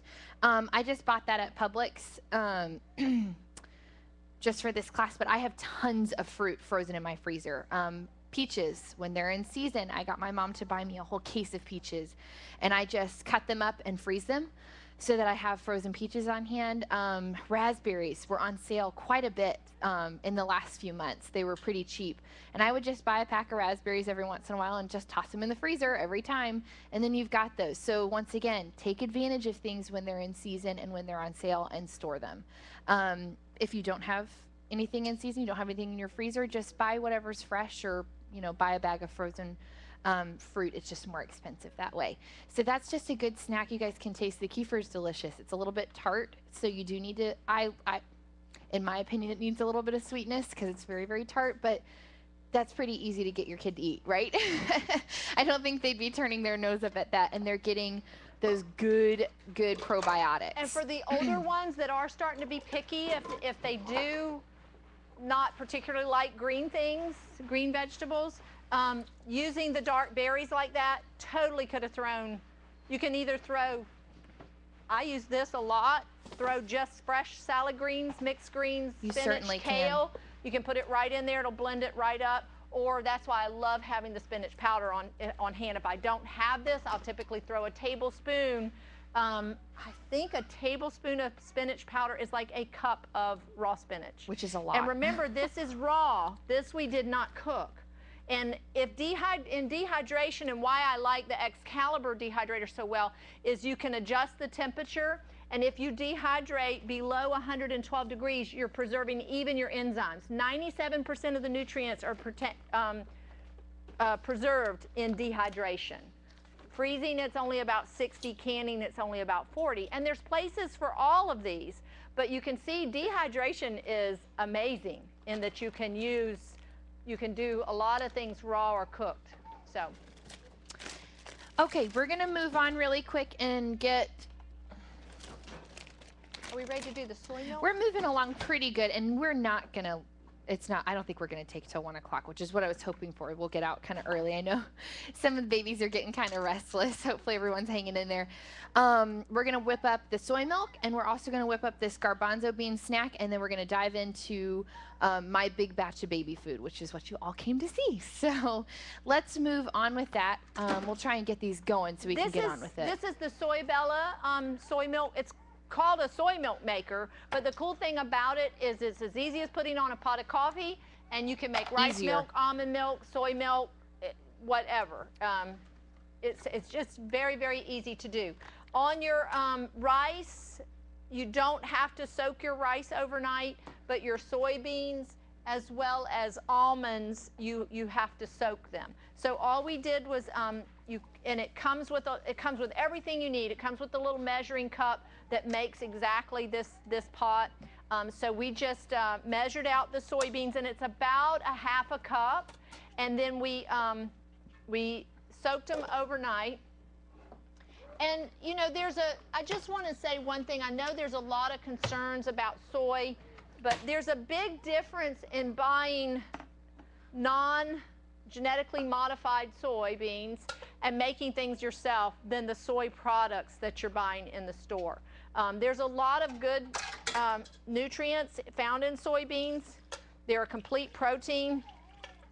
But again, you do your homework, but dig a little deeper than just the scare stuff that's out there, just like with the gluten stuff that's out there. Go a little deeper than just what everybody's saying, you know, on the internet. So all I'm going to do is pour my drained soybeans into my little basket here. And then I'm just going to, work this in here and just kind of wiggle it so the blades go down in. This is the hardest part. There we go. Oh, we need to fill the pot up with water, and I forgot. If you'll fill that with water, that would be great. I should have done it before I did this. And then there's fill lines in the pot. There's a low one and a high one. You want to be somewhere in between there. If I'm going to drink the milk, or the child is going to drink the milk and you want it a little richer and creamier, then go to the low line. If you're going to just cook with it, then go to the higher line, because it doesn't have to be as thick and creamy and tasty. We actually were going to make this morning so it would be chilled for you to taste it, but then we got to thinking we thought you would probably want to just see what we had done with the beans. Yeah, so in the handout, it actually is the recipe for the rice. So it's a measurement for the rice. That was a last minute change. So for the soybeans, we did, what, a half a cup of soybeans? A half a cup. Rice, you do like 3/4 of a cup of rice. But the rice, you don't have to soak. So there was more than a few times where I would pull out to get him a bottle, and I was like, oh, my jug is almost empty. Nice thing about rice, you don't have to soak it overnight. You literally put it on. It takes like 10 or 15 minutes, I think. But if you do use the soy milk, okay, all you do is turn it on. Yep, there it goes. Yeah, it's already going. So we're going to let that go. It's going to heat the water, it's going to grind the beans, and then it'll percolate it through, just like a coffee maker. And it'll shut itself off. And then it'll shut itself off. And it only takes about 15 minutes. But now it's hot. But when my daughter Ashley, her daughter had milk and dairy allergies. Still to this day, she cannot do milk, cow's milk, mammal milk, for that matter, almost any kind.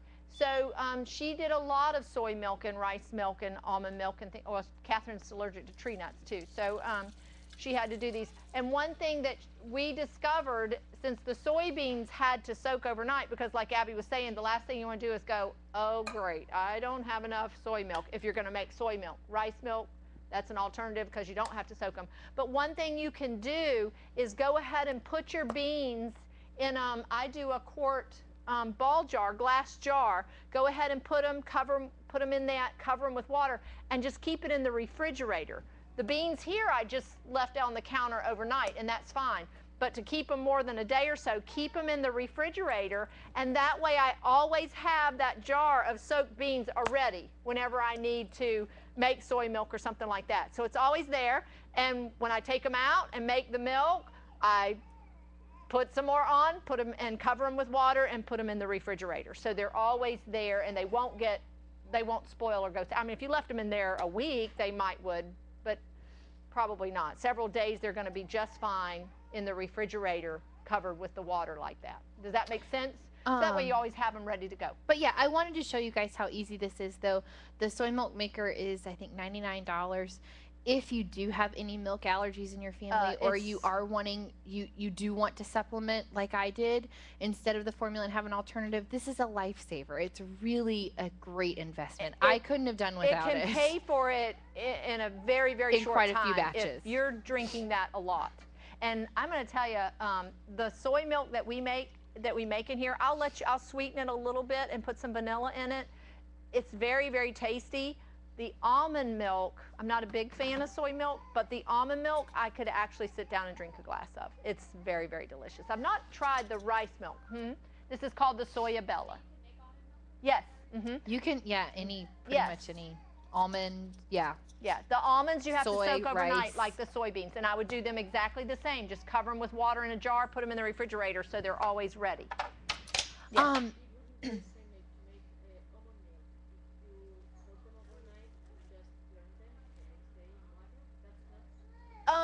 That's a method that you can do, but this totally filters everything out. So you're not going to have, I mean, it's liquid.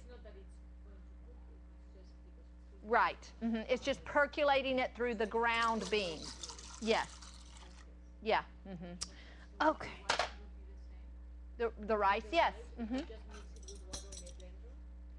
I mean, you can, but then you have to strain it. This just does everything for you. You'll see when we. This is just the little garbanzo bean snack that I have in the handout. This is great. It's really soft. Another good first snack if they don't have a lot of teeth, because they're really easy to chew, but garbanzo beans are awesome for you. Mom could probably tell you more about that, but they're also really filling. Beans are awesome. So this is a good snack to just have on hand. I'll make a pot of this and then just keep it in a Tupperware in the fridge. Great for if you're on the go a lot. The stroller, like my husband plays for the church softball team. We'd go to softball games and I would just throw some garbanzo beans in the front of the stroller thing and just let him go to town on them. They're just a good snack to have on hand, and it's a healthier snack. It's not going to have any sugars, and it's actually going to be filling, and there's going to be a lot of nutrients in it. So all I do, this is super easy. A cup of garbanzo beans. I did not soak them ahead of time. You certainly could if you wanted to. Garbanzo beans typically don't have to be soaked, and neither do lentils. Those are, or black-eyed peas. Yeah, Those you could do other beans in here too. Garbanzo beans was my bean of choice for this. Well, for the snack, I would for sure go with something large like the garbanzo beans. But if you wanted to start adding, don't forget to add beans to baby's food. Beans are excellent. Black-eyed peas, Dr. Denmark, again, she would recommend black-eyed peas because they're one of the broadest spectrum of most complete protein of your beans, your legumes. And they don't have to be soaked. They're easy to digest. Your lentils as well, your split peas. Those are all really a little easier to digest. You know how beans are a little bit gassy. Again, if you soak them overnight, they're not as gas producing. Again, pressure cookers for beans and brown rice. You know, brown rice takes an hour to cook conventionally. It takes 18 to 20 minutes in a pressure cooker.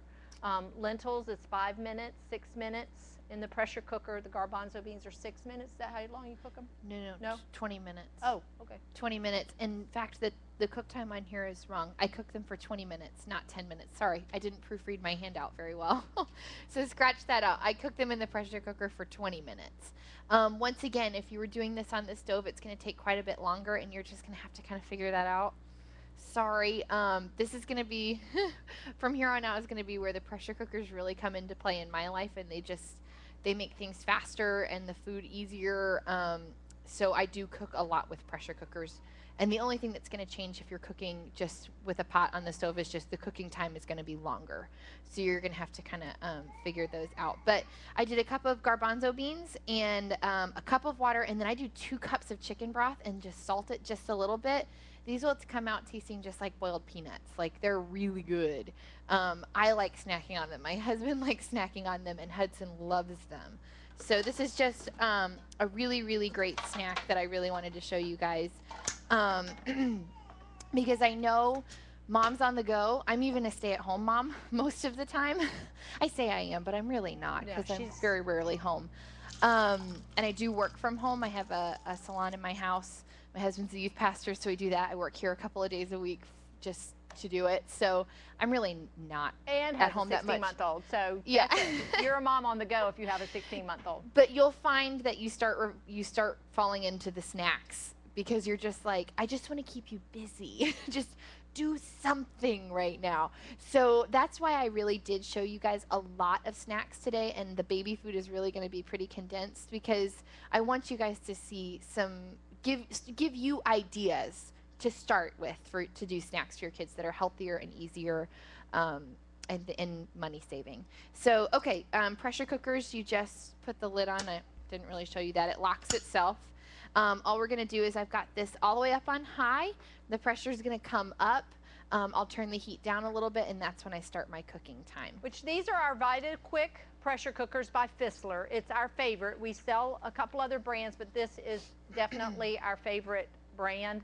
They work, they're very durable, they cook the food fast, they're just, and Fissler is a wonderful company. They're manufactured in Germany, German steel, just an excellent, excellent choice of pressure cookers. Yes, it's an investment, but just like Abby said, to me, it's a lifesaver. It really is valuable tool. It makes, and we're actually ready to get started on the baby food section. Last thing, and then we're going to be done. But we're going to take a little bit of time on this to answer some of y'all's questions. I make it in bulk. I make a huge batch at one time, and I mix everything together in the end. I don't do little bits here and little bits there of all the different things and then combine them, because half the time you end up mixing them all up for them anyways. So I just do it in one big mash, and I just dip out of there for him. And that's worked for me, but you can do it however you want. And we'll talk about, as we go, different ways that you could, at different stages, you could stop and store it in different ways. But I love making things in advance. I do not want to make baby food every single day of my life. I want to make it twice a week at the most. And even that, sometimes I'm like, are you kidding me? It's time to feed you again, you know? So I think so. Oh, okay. Yeah, go ahead and take it. It's not plugged in. So the pressure cookers really make cooking in bulk very, very, very easy. It also just saves time if you are buying lots of things when it is in season and you're wanting to store it. It's going to cut down on a lot of that cook time and prep time, because it cooks things super fast. You can cook a lot at one time. And it also just maintains a lot of the taste, because you're not boiling away most of the flavors and the nutrients, because you just cook with just a little bit of water. It's using steam to pressure it. You'll just notice the foods taste a lot more flavorful in there. The colors are all brighter and more vibrant. It's just really delicious. So we're going to get going on, whoo, scared me. That's funny that it came It startled me a little bit. That we had out. Oh, we're doing pressure cooker. We use it for oatmeal. Which I need, I need both burners, which I kind of forgot about that. Oh, okay. So, not sure what to do with it. Do we have another induction burner somewhere? Can we get it out and go move that over there? Yeah. How about let me move this. Well, I need two burners up here. No, I know, but I'll move this to the back. Okay. Because it's just going to be sitting there doing that. Okay. Sorry, guys. Once again, my flusteredness is kind of coming into play. Okie dokie. Once again, with what I do for him, this is just a starting point for you guys. You can do whatever you want, and I don't always stick with just this. Sometimes, sometimes I'll nix the butternut squash, and sometimes I'll throw in carrot. Sometimes I use broccoli instead of spinach. Like, feel free to just, juggle things around. This is just kind of my staple go-to recipe that I just have down pat now. I just do it by heart. But feel free to substitute all kinds of different foods. There's plenty of fruits and vegetables out there for you to choose from. But my pricing was based kind of on these, and actually, somehow I think, somehow it didn't make it onto the back of the handout, but there was supposed to be a price comparison on making the baby food yourself. Not sure how that missed that. When I did the price, this is actually one of the more expensive batches that I'll do. Butternut squash is very expensive. Apples can be kind of pricey, and I don't always do them. Sweet potatoes are really cheap. A lot of times, instead of doing a butternut squash and a sweet potato, I'll do just sweet potatoes. They're 99 cents a pound, whereas butternut squash is like $1.30 a pound. So that'll save you some money. Avocados, buy them when they're on sale and freeze them. Okay, you'll see it came up to pressure. There's 2 rings up here, so I'm just going to turn it down. Turn it way down. And we're going to set the timer for 20 minutes.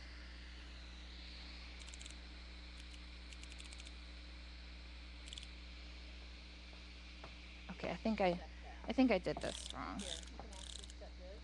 Oh, I can? For a timer? Oh, okay. Sounds good. Yeah, I get so spoiled using these induction burners here. When I go home, I forget that I have to go back and turn it off when it's done. I'm just going to try and move this one out of the way as much as possible because we don't need that anymore. We're going to let that cook, and we'll let it come down to pressure, and then you guys can try some of those. That'll be the last thing you sample today. Because like I said, I don't think you want to taste any of this. Once again, though, so you can mix and match with things. I found I spend an average of anywhere from $10 to about $15 twice a week to make my baby food. So when I did the math, it was a little bit on the higher end of my batch. I'm spending roughly $30 a week to make my baby food. When I did the price on how much of the pre-made baby food, just the standard ones that I would have to buy, the amount that I'd have to buy, it came to about $60. So you're saving, it's about twice as much if you're just buying it in the grocery store, and you don't realize how fast it adds up. Also, a lot of the baby foods in the grocery store, they're very watered down. They're a lot thinner, so you also might run the risk of it not being quite as filling, whereas this is very heavy and thick. So I never did him strictly on store-bought stuff, so you know, that's just kind of a minimum of $60. You might have ended up having to do more just because there's not quite as much food in it. There's a lot of water in it. There's nothing particularly bad in the baby food. It's mostly just vegetables and water, but these are going to be fresher. You also have the chance of doing organic if you want yourself. And that's just a personal preference. I did not do anything organic in here except for the spinach. When I was researching for this class, I started looking at some of the worst produces that you should get, like that are really, really bad, and spinach is like one of the worst on like pesticides and things and chemicals on them. So I was like, ooh, I guess I should probably start like biting the bullet and get organic. So I did do organic spinach, and I am going to start converting to that. But that's also one of those things, because it is expensive, don't do it necessarily every time. You know, throw in broccoli in there every now and then. I also do peas, green peas, so there is a green vegetable. So if you leave out the spinach every now and then, they're not going to be lacking. So with that being said, I think it added up to, what is it? If you're saving $30 a week, I think I added it up. It's like you're roughly saving $120 a month just by making it yourself. And like I said, I'm sorry that didn't make it on there, but to me, that's a lot. My grocery budget, once again, we're in ministry, and I'm a stay-at-home mom. So we're pretty much a one-income family. My grocery budget in a week is $100. That's it. So if I was spending 60 of it just on the baby food, there's no way that I would be able to get away with my budget being that low. So that's huge to me. Just the money saving is a huge reason for me to make it. But then you'll just notice it's so much healthier for them. They're going to love it. It's easier. You know what's going into it. All that jazz. So let's... A great product, too, if you're not familiar with Veggie Wash. This is a citrus Yes. cleaner. Wonderful for cleaning your produce. Are you turned off? Am I? I think you might be. Yeah, I'm sorry. I used it earlier, but we were talking, so I didn't stop. I use this on everything because there is lots of waxes and stuff sprayed on your vegetables. It's super cheap. It's $3.69 for this bottle, and they even have bigger bottles to refill. Keep this by the sink and just wash all of your produce in it. Just do it. When in doubt, just wash it because there's probably something on it. Okay, so I'm just going to move this. Let's move it right here. Okay. Sorry. Okay, like I said, what I do is I cook them in 2 separate pots. I do the oatmeal and the delicate green vegetables together. Yes. Oh, okay. Do you mean to go ahead and start peeling this? I'll do it. I'm going to do it all right here. I do the oatmeal and the green vegetables all together, just because green vegetables, they don't need hardly any cooking time. I mean, they cook very quickly, as does oatmeal. Whereas heartier stuff like sweet potatoes and butternut squash, they need quite a bit more time. So I didn't want to just like overly cook the green vegetables. So I do cook them separate. There are some people that you can just throw it all together and that's fine. I just choose not to. So, where did just our regular pot go that I was going to use for the oatmeal? Oh, I'm sorry. Okay, Yeah. You can just use that. You can use it as a regular pot. Okay. Okay, we'll do that. Do we have a bigger trivet? I'm going to use this for the sweet potatoes and the thing. So what I'm going to do is I'm going to go ahead and throw this is how This is my routine, so y'all just feel free to ask questions whenever you need. That's okay, Maggie. Don't worry about it. For the oats instead of this big one? Yeah, that's fine. Okay, so if y'all flip to that last page, for one batch, I do 3 cups of oats, and that's a lot of oatmeal, in case any of you guys are wondering, because he's going to eat this in about 3.5 days. That's why I usually make baby food twice a week. So that's a lot of oats. You'll notice they're getting a lot of good food. Mom, I need 8 cups of water. Would you get me 8 cups of water? As if any of you noticed when I said earlier, when you're making oatmeal, like for breakfast, you do twice as much water as oats. I do extra liquid in this case because, kind of like we talked about earlier, oatmeal thickens up and it hardens up over time. So I want it to be really runny in this case because I want it to stay really soft and pureed. So I've discovered that I like to add extra water when I'm doing it for my baby food so that it doesn't get too hard and gelatinous type thing.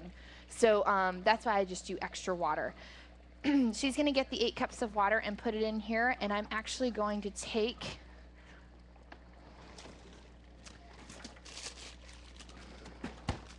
I just buy a bag of frozen peas, little 16-ounce bag. I actually buy the bigger bags because it's a little better buy. It's 32 ounces, and I just use a half a bag at a time. But for demonstration purposes, I just thought I'd show you this small bag.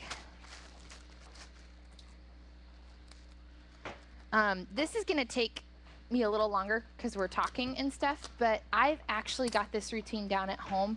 I can get it done if I'm really hauling and not chatting. I can get it done in like 20 minutes and just get it done in the fridge, completely start to finish finished.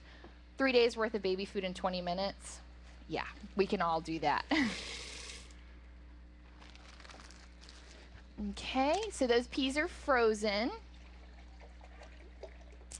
And again, she's just going to add the water. Like she said, this is just something she's doing. This you is could just do what anything I do. here. She did broccoli. You can this do week. another good thing. We mentioned earlier, black-eyed peas are really, really good for babies. If you wanted to do other grains besides oats, what you could do is just mill them into flour and whisk the flour into the water and cook them the same way as you cook the oats. Just bring it to a boil and let it simmer. That's a good way. So you could alternate. Oats are kind of my go-to because they're easy and I keep them on hand. But you could alternate. Maybe this week do oats, next week do black-eyed peas, or do lentils, or do rice. Switch it up. The options are endless. You do not have to stick with exactly what I did. Use this as a guideline and expand from there. Okay, so we're going to put this on high and we're going to bring it to a boil, just like when we cook oatmeal. And then we're going to turn it down and let it simmer. And while it's simmering, literally at the very end, I'll throw the raw spinach in there because spinach, it just barely needs any heat and it will get soft. Because spinach doesn't even really need to be cooked. I just want it to be soft enough to puree. So I just throw it in at the very, very end. So we're just going to leave that and we're going to start on our butternut squash here. We sell these ceramic knives, and I'm totally spoiled here because I do not have one at home. I have a good knife set, but these ceramic knives are really nice for cutting hardier things like butternut squash and sweet potatoes. It's good for cutting anything, but they're just very sharp. So these are really nice. This is a luxury. I'll tell you at the end what my must-haves are, and you guys can kind of have figured out. The dehydrator is a luxury. Pressure cookers are a luxury-ish. In my house, they're a staple, but I go ahead and cut the ends off of my sweet potatoes and my butternut squash so my peeler doesn't get hung up on those little nasty, gnarly, dry ends.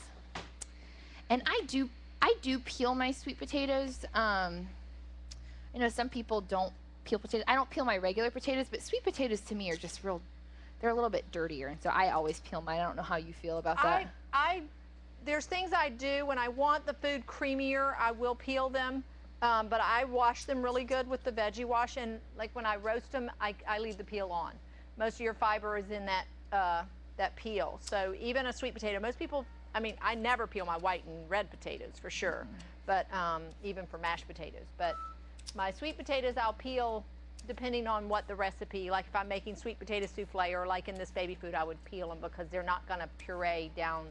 They're still, even running them through the blender or food mill or whatever, they're gonna still be, there's still gonna be a grittiness there. So. Piranha peeler. We sell these. I do not know the price on them. They're not that much. It's just a serrated peeler. Don't leave home without one of these if you're even thinking about making your own baby food, because it just, I mean, it's so sharp. It's the nicest peeler I've ever used, and mine is lime green so that I can spot it anywhere. And I almost panicked when we went on family vacation and I thought I lost it, because I was like, I cannot live without my piranha peeler. And it was over the weekend, and I was like, I can't just run to the store and get a new one over the weekend. So, we sell these here. These are fabulous. Mom just these little peelers. A new one, but well, yeah, but we knew it was somewhere there. I think I was headed home to make baby food right then, and it was like, I have to have my peeler. So these are really, really handy. These and the Veggie wash, I would say, are two just real basic, cheap things. Don't leave here without one, because you'll just use it. They're really, really nice. Ceramic knife at my house is a must-have. I have a nice set of knives, and Brad keeps them sharp. I always go to my ceramic knife. I have a nice set of knives as well. Once you use one, you'll be very, very spoiled. If you don't have a really nice sharp knife set, invest in one of these. I did. We were doing our wedding registry when we got married. Let's see, we've been married, what, 2.5 years? Yeah, 2.5 years and almost 2 babies later. You can see we're exciting. But when we were doing our wedding registry, I was really hung up on the knife section. I was like picking them all out and holding them. I'm like, that one's kind of light, and looking at the prices. My husband was like, it's just knives. Just register for the cheapest one so we get it. And I'm like, no. My dad always told us you have to have a good set of knives. He did. So my dad will be very proud of me that I actually do have a very nice knife set. So that's how I've been able to go without one of these for so long, but it's on my wish list because it is nice for heavier things. You should be proud. Butternut squash has a very, very thick skin. This piranha peeler will just take it right off. So we're just going to peel this. Gosh, now I know how you feel, like all like under the lights over here. I'm like, I'm telling just you. all sitting here watching. And they're also quiet, and they're just staring peel at this butternut squash. Or anybody have any questions while I'm peeling this? Don't forget the butter. Got any jokes? You know, fall is a great time for these vegetables, and again, she tends to gravitate towards things that are seasonal. Summertime, yellow squash, zucchini. Yeah, those are absolutely. Great vegetables to use during the summer. So, but cannot stress enough. Get what's in season. Get what's on sale. I scrape them out. She's going to scoop them right out. Zucchini or yellow squash? No, I cook them right whole, and they would puree because the seeds are softer. I actually, getting ready for the fall class, I actually Googled, you know, like squash and did some reading, and I never really thought about the difference in why they're called summer squash and winter squash. And the summer squashes have the thin skins. They spoil more quickly. They have smaller seeds. You know, they're just more water. And whereas your winter squash are the thick skins, the big hunky seeds. They're usually more orange. Most of them are orange in color, which makes you think. Vitamin A is very, very important. Most of us know for our skin, but it's very important for immune system, and it's also very important for respiratory infections. So if you get a lot of respiratory infections, vitamin A is very, very good for that. We all think of vitamin C for colds and flu, but vitamin A is very important for the mucous membranes. What you need there, it's just turning the timer up and not the temperature. Okay. I'm sorry, I'm very inept at these burners, as you can see. With it being my first class, I don't usually have to handle all the equipment. When you're pressure cooking, there's this nice trivet that comes with it. I use the trivet when I'm doing my vegetables. It's got holes in the bottom. But this just keeps those vegetables right off the direct heat on the bottom. So I put that in there, and then water, I do not measure. I literally just dump just enough water in. You'll kind of see, do we have the camera on it? You can kind of see the water is just rising just through the trivet. You just want enough to make steam, but you don't really want your vegetables to be like boiling in that water, because all that water is going to get tossed out. And so some of those nutrients are going to get thrown out with it. So when you're cooking with pressure cookers, you really don't need that much water. I just put enough to cover the bottom. Pressure cookers need steam, so they need some liquid to make steam, and that's all you're doing. And because it's a closed system, you aren't going to lose all those nutrients to the steam. It's going to all stay right there in the pot. And actually, I don't know, do you use any of the liquid to puree? Do you add water? Only if I need to. Yeah. Only if I need to, because I don't want it to be too thin. Yeah. But also, when I'm cooking a lot of sweet potatoes and squash, I use this bigger pan. It takes a little longer to get up to pressure, so I go ahead and turn the water on, turn the stove on, get that start heating up while I'm prepping all of this. And that'll kind of cut down some time as well. Just make sure if you take too long that it doesn't boil Hasn't boiled the water out, but it shouldn't take you that long. Really just, you need about a ½ inch of water covering the bottom. That's why it's going to vary depending on what size pot you use. And okay, so I just peeled that. We'll just get rid of that. Oh, it's hot in here. You guys getting hot? I'm burning up. Goodness. I don't know if it's just hormones or the lights. A little both, I'm sure, and all the heat. And you just hot. This is the end that the seeds are in, so I just cut it off. And I will tell you a great tool for getting the seeds out. I got rid of that bowl before. Grapefruit spoon. Or a melon baller too is really nice. I have a little melon baller at home. All right, grapefruit spoon is just a little serrated around the edges, so it's. I'm gonna let you take care of that. And we're not talking about anything that's going to break the bank, but you will love it. And if you've never eaten a grapefruit with a grapefruit spoon, it's so much easier. If you ever do, you will regret if you ever have to eat one without one. Yes, we do. Yeah, they're $1. Some of these things, it's so silly, but we're like, you just don't realize how much you would love it. Okay, another nice thing about the pressure cooker. I did get a baby Breeza. Have any of you guys seen those? It's the little baby food maker. They sell them at Target now. Mom, we looked at carrying them here, but they're pretty small. So she got me one and let me try it, and I really enjoyed it, but I outgrew it in a matter of weeks because I was going, I'm making it every day, sometimes twice a day, because it only makes this much. And even the sweet potatoes, which I tried to do a lot of sweet potatoes for him, you have to cut them super small, and even a sweet potato this big would probably not fit the whole thing in the sweet potato in the whole maker. And that took 30 minutes to steam in there. And you had to cut them in super small chunks. The nice thing about the pressure cooker, it cooks so fast. I literally just do big chunks. They do not have to be pretty. They do not have to be small. Sweet potato, butternut squash, once you come up to pressure, which doesn't take very long, really, it's 3 to 4 minutes. No, I cook mine for 9. Well, you're crazy, but no, because I cooked them for 7 the other day, and sometimes the centers will still be a little hard. Okay. Well, yes. Okay. And in this case, you really want them to be really soft so they puree really smooth.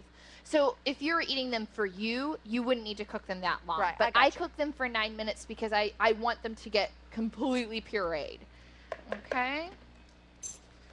All right. I mean, so y'all see how big these chunks are? Well, and you're throwing all kinds of other stuff in there too. Just throw these in here. There's no right or wrong way to cut these. Just cut them and get them in there. And this is kind of how she did the pumpkin, how she was talking about, but she didn't have to. You don't peel the pumpkin. You don't peel the pumpkin. She just cut it into big chunks and tossed it in here and cooked it for how long?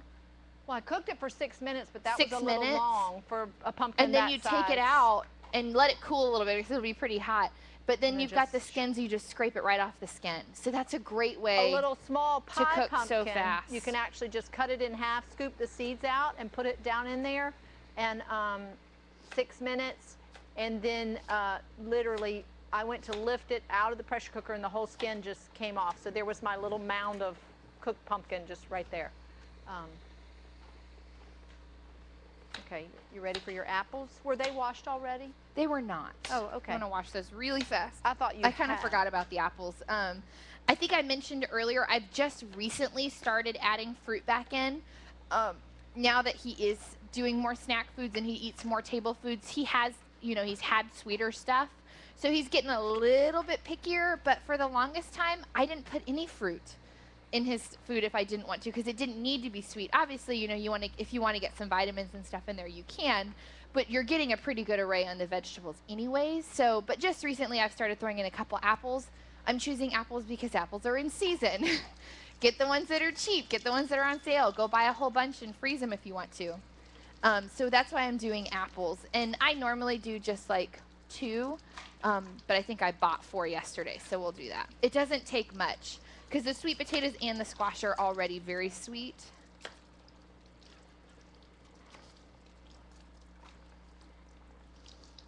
And apples cook really fast, so I even just quartered them for the sake of being able to cut the little seeds out.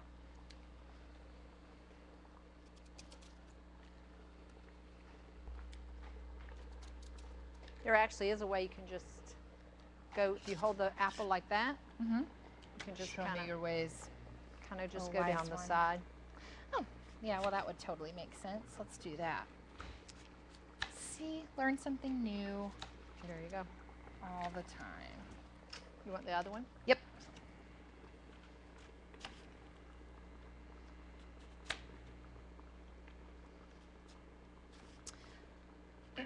If you also, like, if you work, if you don't have the luxury of staying home, like I have the luxury of being home quite a bit. If you work and you really want to do this though, but you want to do it even more in bulk, you could make this batch twice in one day and freeze one whole big bowl of it.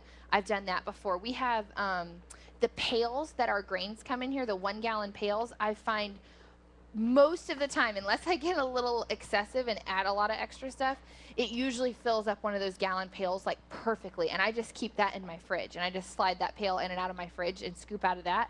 So that's a good one for freezing too. You can just freeze right in that pail, and I throw a whole pail in my freezer. And then when I'm getting close to being out of my one in the fridge, just set that one out to thaw. So that's a good way to do in advance. That way you'd have a whole week's plus worth of food done at once. Okay, we're gonna just pop this lid on.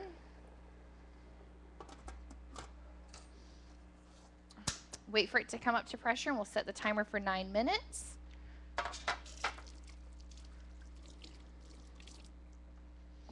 We're almost done too. Is everybody doing okay? Does anybody have any questions? We're doing good. Baby's doing good. They have done so awesome. I'm so impressed. Okay. I forgot to get it ahead of time. I need your big blender, your Mega Blend. Okay. That's what we're going to use as a food processor. We sell this blender. I do not have one at home. I've used it here, and it's very nice. I just have a different food processor at home. We can use this. No, let's use the Mega Blend because it's bigger. You could use a blender. You can use a food processor. You could even probably mash this stuff by hand. The oatmeal you would want a blender for. So get creative. Whatever you have at home, you don't have to buy exactly what we have here. Use what you have. Like I said, I just have a food processor it's an old one we used to sell like 15 years ago. And that's just the one I have at home. I don't have this one, but this one is very nice. If you don't have any type of food processor and you're looking for one, this is great. So these are the 2 pots I have going normally on my stove. These are the only 2 things I cook.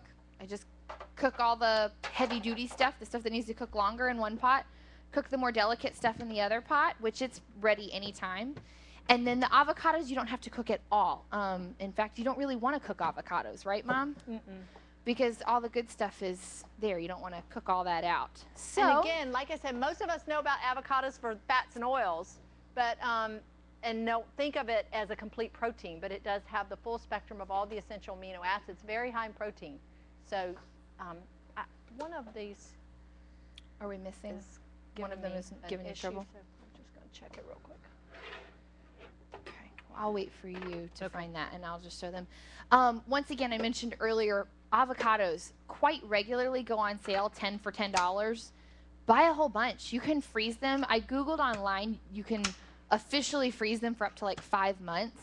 I've also had Mom buy them at like a farmer's market before, bought me a whole case, and I just pureed all of them and then dished them into Ziploc bags and threw them in the freezer. That's a great way to cut down on costs too, because when they're not on sale, they're pretty pricey. I mean, these are 2 for $3. So just for that, I mean, that's, 3 of your $30 is going into avocados. So that's just a good money-saving tip, and use them. Use them in everything. They're pretty tasteless. Mom also has a recipe.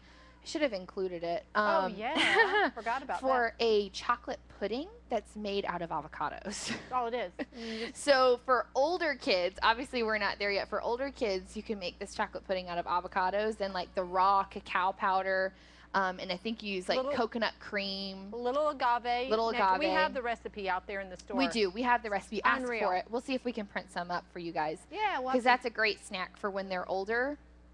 Yeah, and they have no idea totally they're dairy-free. avocados. I mean, my 16-year-old daughter, if I make it, she'll come home from dance and sits down with a bowl of strawberries and that avocado pudding.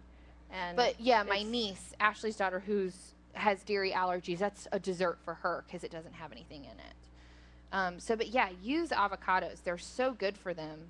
They're good for us. Good for your skin. Between all the avocados he's eaten and the sweet potatoes, my son has this like naturally tan complexion. Put a picture of him I should have. He's a sweetie pie. I'm a little biased, but he's precious. But everybody's like, man, he's so tan. I'm like, it's because he's kind of orange from all the sweet potatoes. I just need a spoon. Oh, they're in here. Our soy milk is done. I'm going to run to the kitchen and see if I can find a picture. Where's is this the blender we're using? Yes. Okay, and here's the base container for it.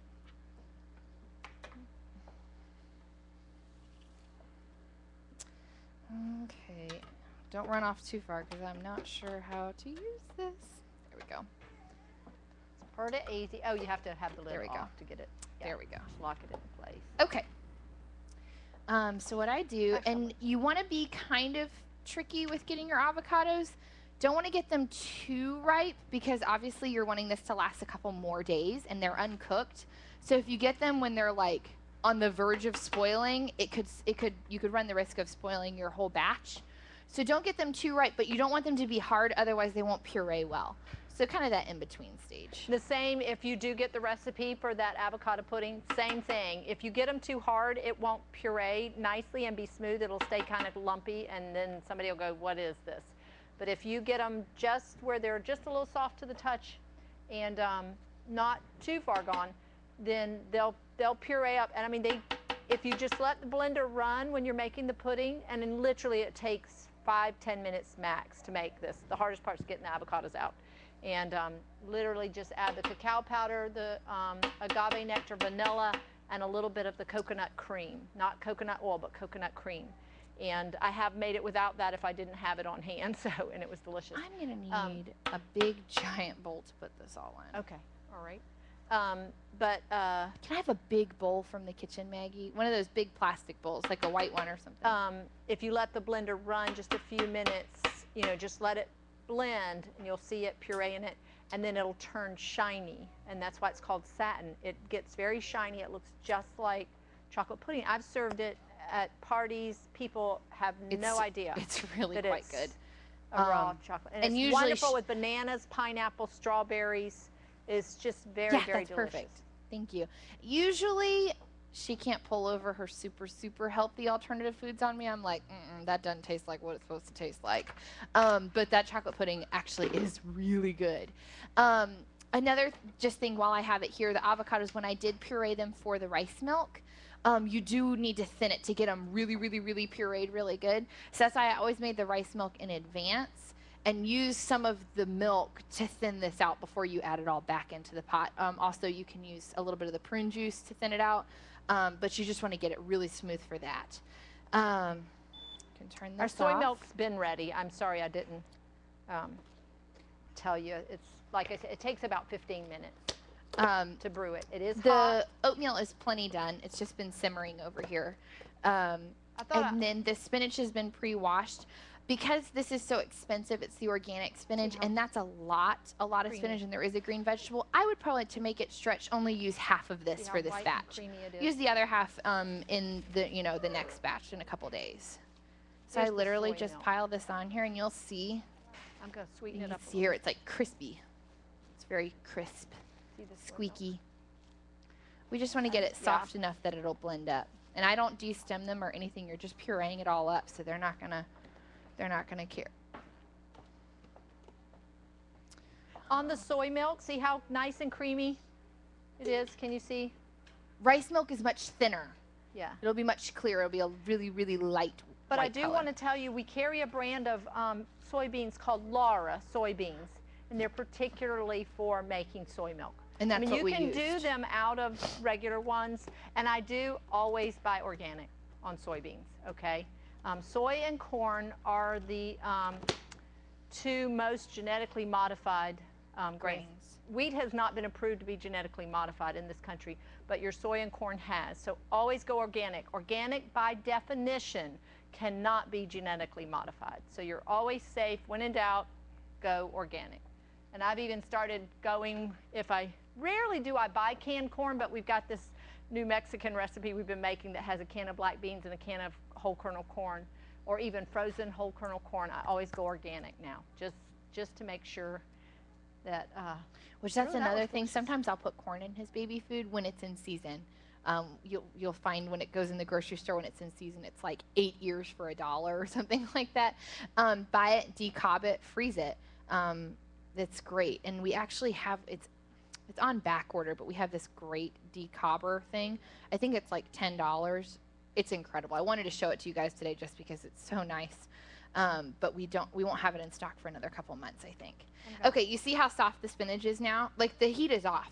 I just throw it in at the very end just to get it soft enough so that it'll puree. See how it's all limp, but it's not lost its color?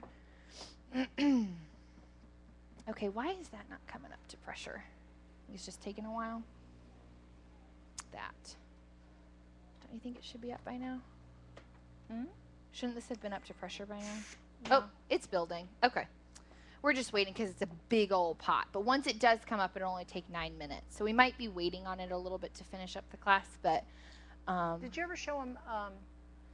Yeah, I guess we should have show thought them about. what? Did you ever show them powdering the apples? Nah, I know I did not. Okay. I'm getting a little scattered. Where did the ladle go? You had a ladle in here. Maggie, the ladle. Do you have a ladle, like Yeah. a soup ladle? Because I do make everything in so much, I like, instead of using a little spatula to scoop out a little bit at a time, I just get a big soup ladle, and we'll just scoop it into the big food processor. Where the agave nectar went? Oh, yeah, it's in the cabinet right there. I'm burning up. Yes, that, perfect. Thank you. Awesome, awesome. Now, you can leave the soy milk, of course, plain if you're going to cook with it or use it however you're going to do it. But I did a little bit of vanilla and was going to sweeten it with a little agave nectar. I would use honey if you have concerns about using honey for a baby. Then certainly, use agave nectar or don't sweeten it at all. But, use a banana. Use the prune juice. Yeah. Prune juice is really sweet, and it will help them move along if you have any trouble getting them to go to the bathroom if they get constipated for any particular reason. Hudson has gone through a couple of different times where just whatever we changed on his food, he just didn't go to the bathroom for a day or whatever, and I'll put just like an ounce in his bottle, and yeah. Don't give them too much or you'll be cleaning the linens. But yeah, it's great, and it's great to sweeten things because it's super sweet and it only takes a little bit. Prune juice.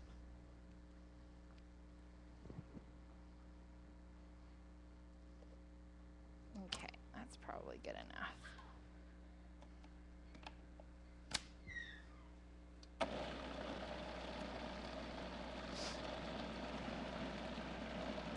And we're just gonna blend it up and put it in this big ginormous bowl.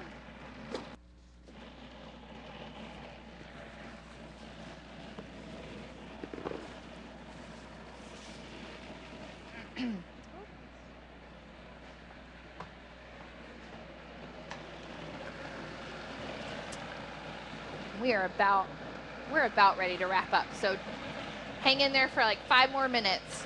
Oh, here's the pressure's up. Mom, will you set this timer for 9 minutes? Yes.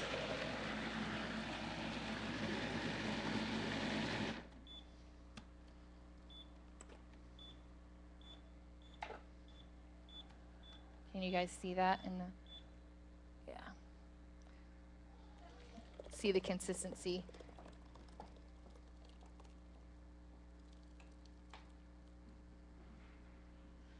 So that's gonna be your oatmeal and your greens.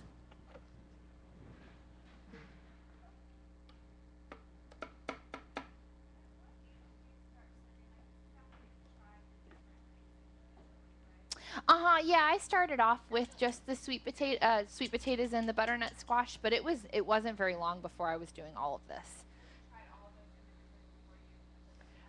Actually, I mean, the way I did it was I started with the squash, fed them that for 2 or 3 days, and then you could either, I mean, if they don't have any type of adverse reaction, which chances are they aren't, which they're most likely you can add the sweet potato to the squash, or you can just do it separately. And a lot of times in those early days, I just would make a sweet potato and puree it, you know, whatever I was working on at the time. But then at some point, I mean, because if you do 2 or 3 days with squash and then add sweet potato, like I said, you can either add it to the squash because you've already figured out that they're good with that, and then, or you can do it separate. Then 2 or 3 days with that. Then I think I did carrots, 2 or 3 days with that. Then I started adding greens like peas or green beans. You're moving in towards 3 or 4 weeks, and then at some point I just was like, okay, and then I started giving banana. And so then it was just like, okay, we're going to puree all this together. So to kind of answer your question, sort of tried them all on their own. And then it reached a point where it's like, if they've had a spinach, I think they can have lettuce, you know, or they've had broccoli. So obviously they don't have a reaction to green vegetables. You know, I would never add 2 things. Like if he had never had rice or green beans, I wouldn't put them together. Don't put 2 new things but you together. could certainly put rice in your sweet potato, carrot, and squash. If you've already given him that, you can start just adding that. I know that by the time Lydia, my 6th child, was who I really started bulk baby fooding with. By the time she was 9 months old, she was eating very well, and I would do like oatmeal and apples. Sometimes I'd put a carrot, which don't forget about putting those orange vegetables even in your oatmeal. In fact, I make a carrot cake oatmeal is what I call it. Grated carrot in there, and it's really nice. Very similar to what Abby did with the applesauce oatmeal, or the apple oatmeal. But so she would do that a lot of times for breakfast, and then I would do ground beef. I would buy organic ground beef or organic chicken and cook that, just brown it, and then I would cook a pot of rice, like a 1 cup, you know, of dry rice to 2 cups of water.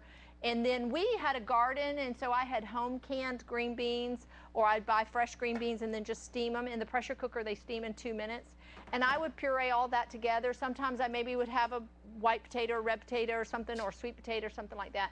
She liked sweet potatoes on her own, but I would do a pound of ground beef for 1 cup cooking of rice. That's like what our whole family eats. And then a quart jar of green beans, and I would puree that together, and she would eat that pretty much breakfast and lunch. I mean, lunch and dinner. Or maybe she would have breakfast, lunch, and dinner with that.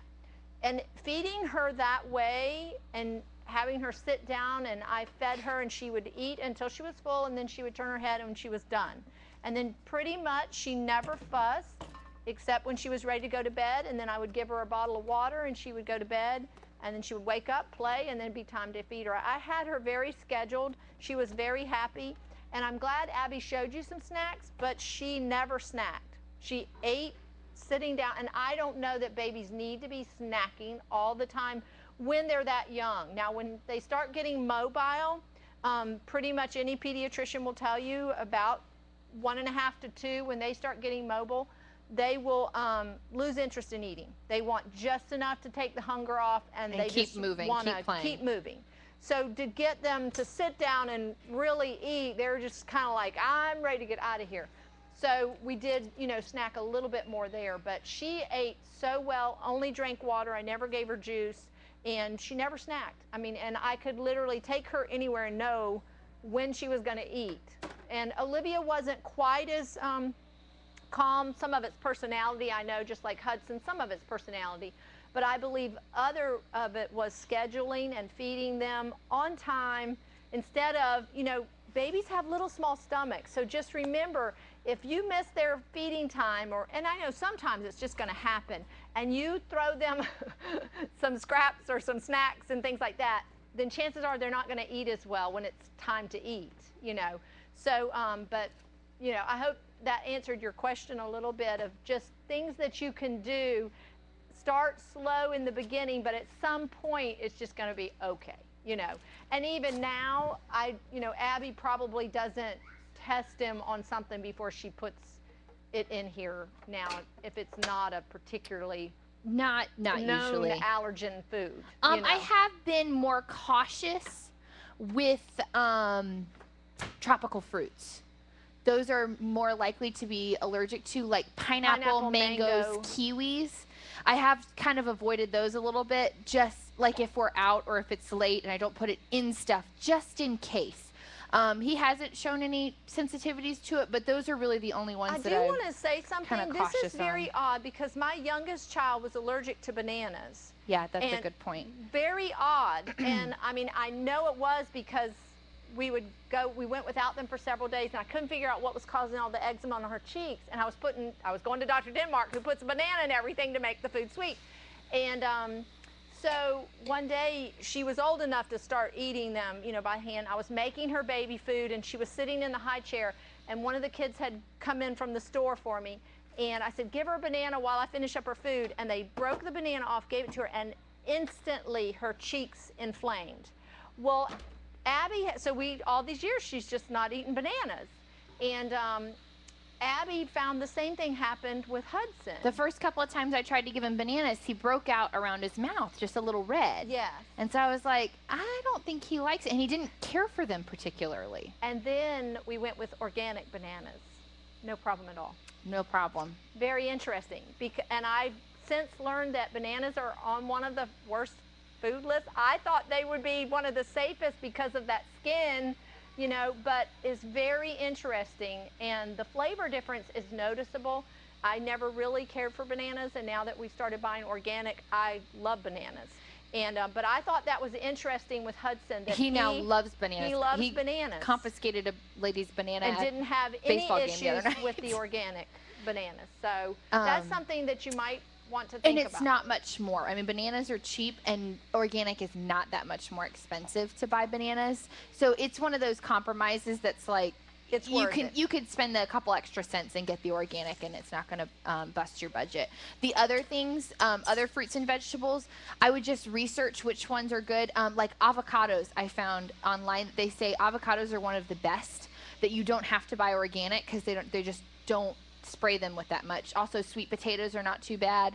So some of the staple things I use are some of the really safe ones that you don't have to buy organic, so you can keep those costs down. So just do the research, and some of the things that are more controversial, you just decide which ones you want to use, and you might want to swing to get those organic. But I definitely, by no means do I do all organic for him. It's just so expensive.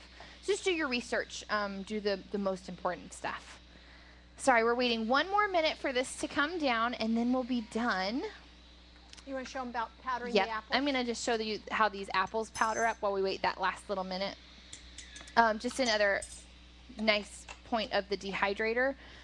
I think we talked about it a little bit, about just taking apples. I got a whole bunch of apples left over from a baby shower, and they gave them to me. And so I just sliced a whole bunch of them up. We've got a little apple slicer peeler. You can get them at like the apple orchards and stuff. That's really nice if you're doing.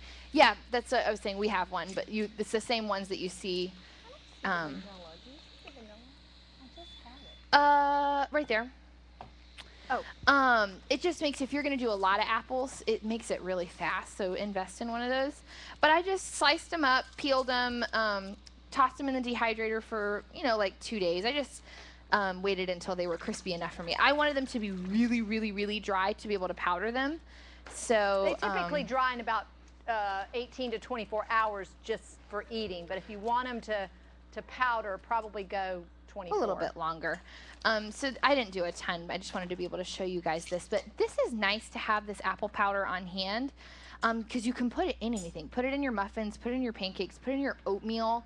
It's just really nice. Put it in your bread. Yeah. Sprinkle it in your bread. It's just nice to have it on hand. That that sweetener. You could sweeten any of their stuff with it. If I think I'm all out of blades. Should I use a dry blade? We can try. I think all of my wet blades are wet, and I don't want to put wet on this, so we'll see how well this does. I have the soy milk here. It's hot, but I sweetened it and put some vanilla and a little bit of salt if y'all want to taste it. Okay. See that? Now it's just powder, and you can put it on anything. Put it in anything. I do a lot of my powdered stuff. I just keep in mason jars and keep it on the counter. Powdered spinach, powdered carrots, things like that that you just want to add to things. Keep it in little mason jars. I keep it in Ziploc bags, and then I have a bucket with a gamma lid on it for my vegetable type things, and then a bucket with a gamma lid on it for my fruity type things. And I just throw it in Ziploc bags and put it down in a bucket, and then just go grab it out. I tell you, when I discovered dehydration, I dried everything. Cucumbers from our garden, sliced them, dried them, powdered them. Now I use that powder and mix it with a little mayonnaise and sour cream, a little garlic and salt, and make an incredible cucumber dip. Cucumber salad dressing if you want to thin it a little bit. Just what else? Tomato powder, then you can thicken dehydrate soups and anything. I mean, you can dehydrate just about anything. There's a few things I don't care for dehydrating. Blueberries, they take forever, and yeah, they're just weird. Dehydrated pineapple is an awesome snack. It's very delicious. Delicious. Very, very delicious. It's like candy, and you don't have to do anything to it. What I'm dehydrating now for you is, this was my experiment. I haven't perfected it yet, but we were pretty close. For when the kids are young and you want to do the yogurt, but you don't want to sweeten it with honey or sugar necessarily, you want to kind of avoid some of those sweeteners. What I did is I bought a couple of peaches, and I just washed them and cut them up, and I put a little bit of agave on them. And you could use honey in this case because you're going to cook it. I went ahead and cooked the peaches, just put a little bit of water on there just to get some liquid. Just cooked them until they were soft, pureed them, and then dumped them on one of those mats in the dehydrator, and it made kind of like a fruit leather, but I just got it until it was really crispy. And now we're going to powder it up. Sprinkle a couple of teaspoons of this on your jar of yogurt when it gets finished, which in fact, do you want to grab a couple of those out of the fridge so they can see what they look like finished? Like I said, I haven't quite perfected it. To me, it wasn't quite sweet enough this time. And so I did end up doing just a little bit extra agave when I fed it to Hudson, but he loved it. So I think what you would just need to do is just, when in doubt, over sweeten the fruit when you're going to dehydrate it, is what I would do. Well, or taste it. If it tastes remotely sweet and flavorful to you, then just know that the flavors are going to concentrate when you dehydrate it. So, but then they're going to kind of mellow out again when you rehydrate it. So you want it to taste like what you want it to taste like. So, I shake, yeah. Yeah, I could really use that other blade, but yeah, the other blade. You'll get the idea. Shake it is what I do. Shake the whole thing. No. Okay, yeah. While it's blending. I just really would rather have the other blade works a little better for this, but like she said, they're wet. Remember, when you're making yogurt, or even if you buy yogurt from the store, if you don't have time to make it or anything, and I'm gonna have to use a different blade for that one, but you get the idea. Always plain, okay? Sweeten it yourself with your desired sweeteners.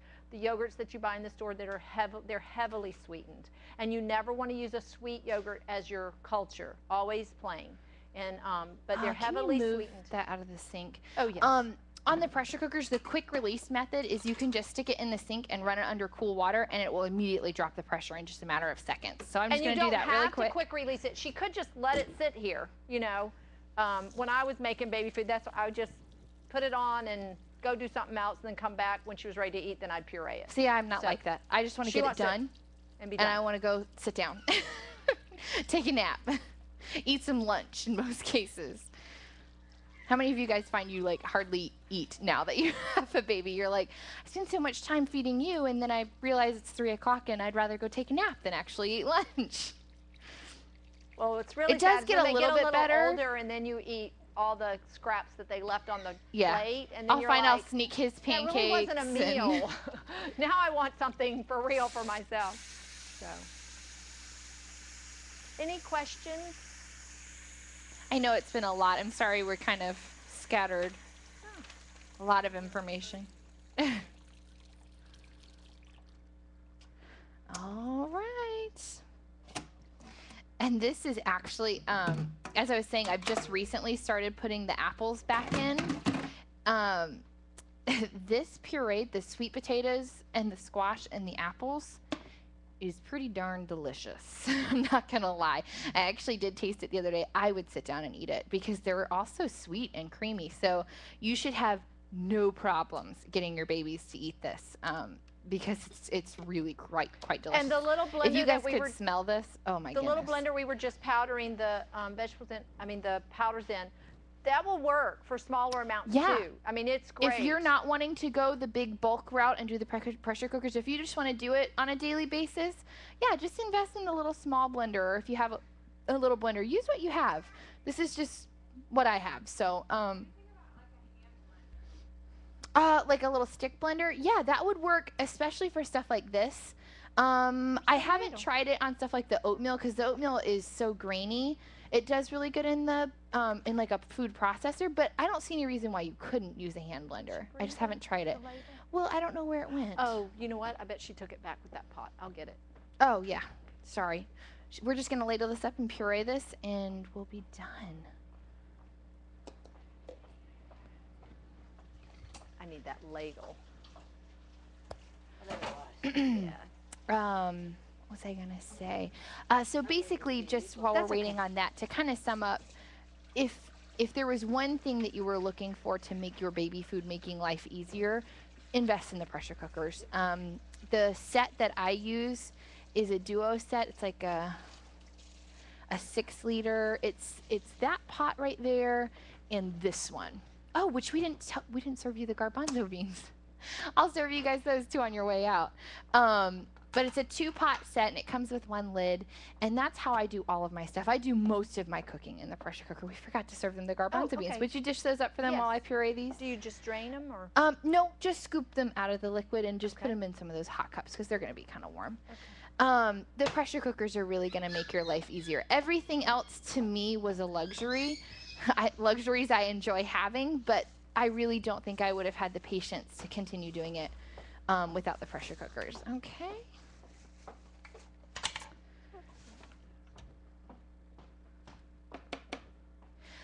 This is also one of the ways you could, for stuff like this, like where this is all those orange vegetables and stuff, if you wanted to store them separately and you didn't want to do it in a big batch, couple of different ways you could do it. You could just put them in Ziploc bags and store them little bits at a time. You can also do the ice cube method. I don't know if any of you guys have seen that. Just put it in the ice trays and freeze it, and then pop those out and keep those in Ziploc bags. And then you have like little 2 ounces at a time.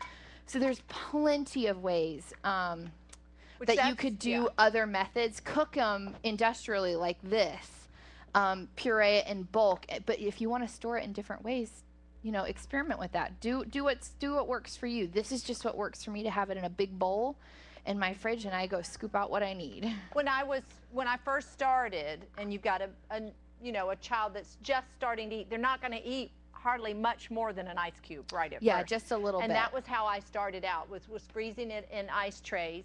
And that way it was easy to take with me if I went somewhere. I just had all my little cubes in a Ziploc bag, and then if I went somewhere, I just grabbed one out. And that's why I said that the Baby Breeza, or the little baby food machines, I outgrew it really fast. It was perfect at first because they're only eating a little bit at a time as you're trying to get them onto it. But once they're like gung-ho about food, yeah, you'd spend all of your time making it. And within a month of you starting them on food, they're going to be eating,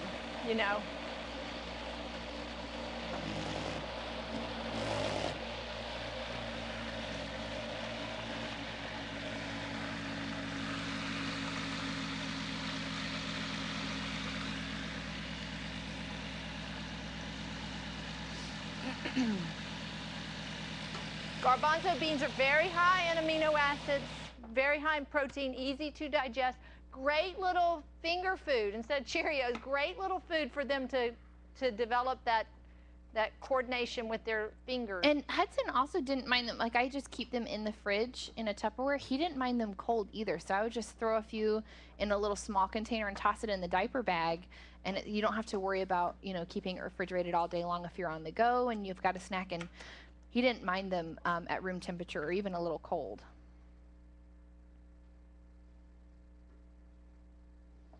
Does that not smell so good, though? That squash and apples.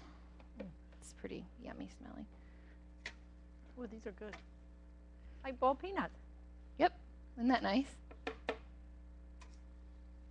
So And that's a good snack for if you have older kids There's too. actually a way of, once these are cooked, you can drain them and let them dry.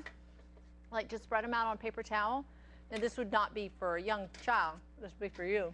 And then toss them with olive oil and salt and seasoning and pop them in the oven and let them dry out, and they're crunchy. Do y'all remember the corn nuts that were kind of popular?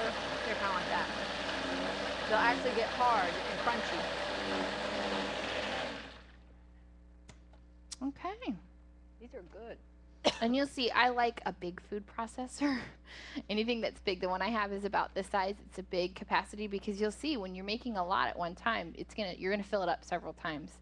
But that is it, you guys. I know this isn't super glamorous. And as you can see, she didn't add meat here. Oh yeah, I did want to mention that. The reason that I do not add meat to my batch is really silly. We are on the go a lot. You know, we'll be gone for the day, or we will be at church for long hours. And I just got to where I was tired of worrying about, okay, that baby food's been sitting in his diaper bag for 3 hours. You know, is that going to spoil the whole entire jar that I just took for us for the day? Or what if I forgot to, you know, we go spend the day at mom's house and I forget to put it in the fridge? You know, and then you're wondering, going, oh my gosh, are they going to get sick? So that's why I don't add it to my big batch, but you could absolutely, I put the instructions on there for cooking chicken and beef. Make it separately and store it separately and add it to it. Absolutely. But I just don't like to put it in my big batch just for the sake of, I don't want to have to be worrying about it when I'm packing to be gone for several hours of, did I refrigerate it? Did it get refrigerated in the nursery? You know, or is it going to be okay? Has it been sitting out too long? So that's the only reason that I don't add meat to mine. But, and I also was just at that point, he was starting to eat a little bit of table food with us. So I don't worry about it quite as much. Because he does eat some of our beans, meat. the cooked garbanzo beans or black eyed peas could have totally been added to this puree. Combination grains and beans makes a complete protein. There's reasons why people have eaten cornbread and red beans and rice and, you know, those types of things. Milk and peanut butter. These complement each other, and so these types of foods together make your complete protein.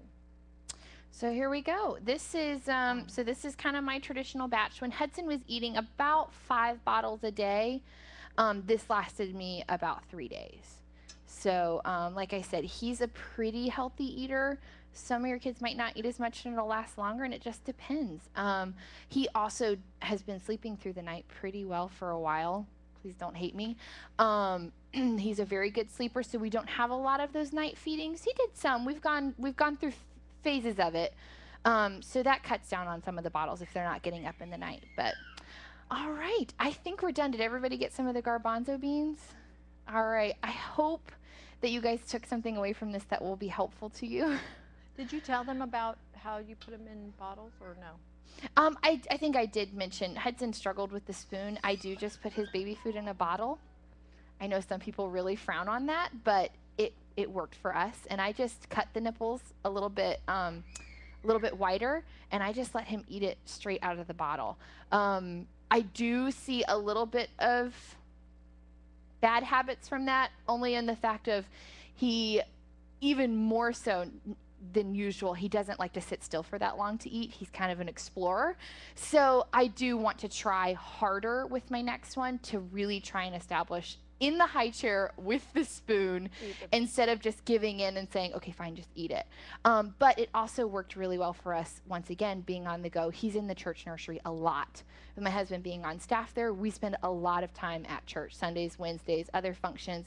And I just feel better for their sake. You know, it's usually, he's always there during a meal of some sort. It's easier, instead of them having to sit there and feed him, you know, it's in a bottle, it's already warm. I'd say just lay him down and he'll feed himself, you know, and he eats in just a minute as opposed to sitting down for 20 minutes and wrestling to get it down them. Once again, just a personal decision that worked for us. I am going to try harder with my next one to do a spoon, just to hopefully establish a little bit more patience at mealtime. But there's nothing wrong with it. We do have some great bottles here. These are really, really nice. They're glass, so they're not plastic. I did get a couple of these, and I wasn't able to use them. Hudson only liked the big nipples that are more like fatter. that are for like alternating between breastfeeding, and so I just never tried to convert him back to the smaller nipples. So I didn't ever get a chance to use those this time, but the teethers are great as well, and they're completely safe. And the nice thing about this, of course, is avoiding the plastic and the glass bottle, and then they put the silicone sleeve on it. So they're, if you dropped them on this concrete floor, they may break, they may not. It's not break proof, but it's definitely, you know, tempers the fall. It's break resistant, you know. It's still glass, it's still breakable, but I mean, I've seen them dropped on the floor and not broken. So that's the nice thing about the bottles, and it just makes them a little easier for them to grip. But it's a great company. They're very conscientious. This was actually their first product, and it did very, very well. It's very multi-sensory. It's got several different feels and stuff and to he's still, I mean, he's almost a year and a half, and he still will kind of pick that up every now and then because he's working on some molars. So those are a really nice little teething toys, super easy. I don't remember if I mentioned earlier the baby food book that you guys got to look at. I have not used this, only because I have the luxury of, my mom has had 7 kids. Ashley has had 3 kids. She's my older sister, and her kids are just now out of that stage. Her youngest is 5. So it hasn't been that long ago since she was doing all of this. So I just found that I would just pick up the phone and call her and say, all right, I'm creatively dry. You know, give me something to try. Give me a recipe. She used that book a lot, and I know she really enjoyed it, being she was the first of all of us kids to have babies. So it was really helpful to her. So that's just a nice resource that we have. But like I said, I didn't use it because I had firsthand, you know, knowledge passed down. So just page through it. We joke around here that we say that we're not salespeople, that we just like stuff, and if we like it, we're going to tell you about it. And that's everything that I've told you about today, is just if it's something that I really am passionate about and it's something that I really feel like has made my life easier, I am going to show it to you, and I'm going to tell you how wonderful it is. It is not because I'm trying to get you to buy anything. I don't get commission off of anything, so I have no reason to sell you anything other than if it's going to make your life easier, I want you to know about it. So everything I've showed you today is just stuff that's made my life easier. It's made feeding my son healthy easier. And I can't wait to do it again with the second one because I really feel like when your kids are healthy, they're happy. Exactly. And when your kid is happy, mama's happy. Exactly. So go the extra mile. It's a little bit frustrating sometimes. There's days, like I said, where I open the fridge and I go, it's time for food again? Yeah. Why can't I just go buy some? And then I look at him and I'm like, no, it's worth it. It's worth the 20 to 30 minutes that I'm going to spend that day to make the baby food. So thank you guys for coming. If you have any more questions, please feel free to ask us. I'm not the baby expert. I'm not the cooking expert. Oh. I'm just a mom. I think we should give her a hand. This was her first class. Thank you. Very nervous. Thank you guys for coming. I hope you guys got something out of it. Have a good day. Take your babies home. Go run.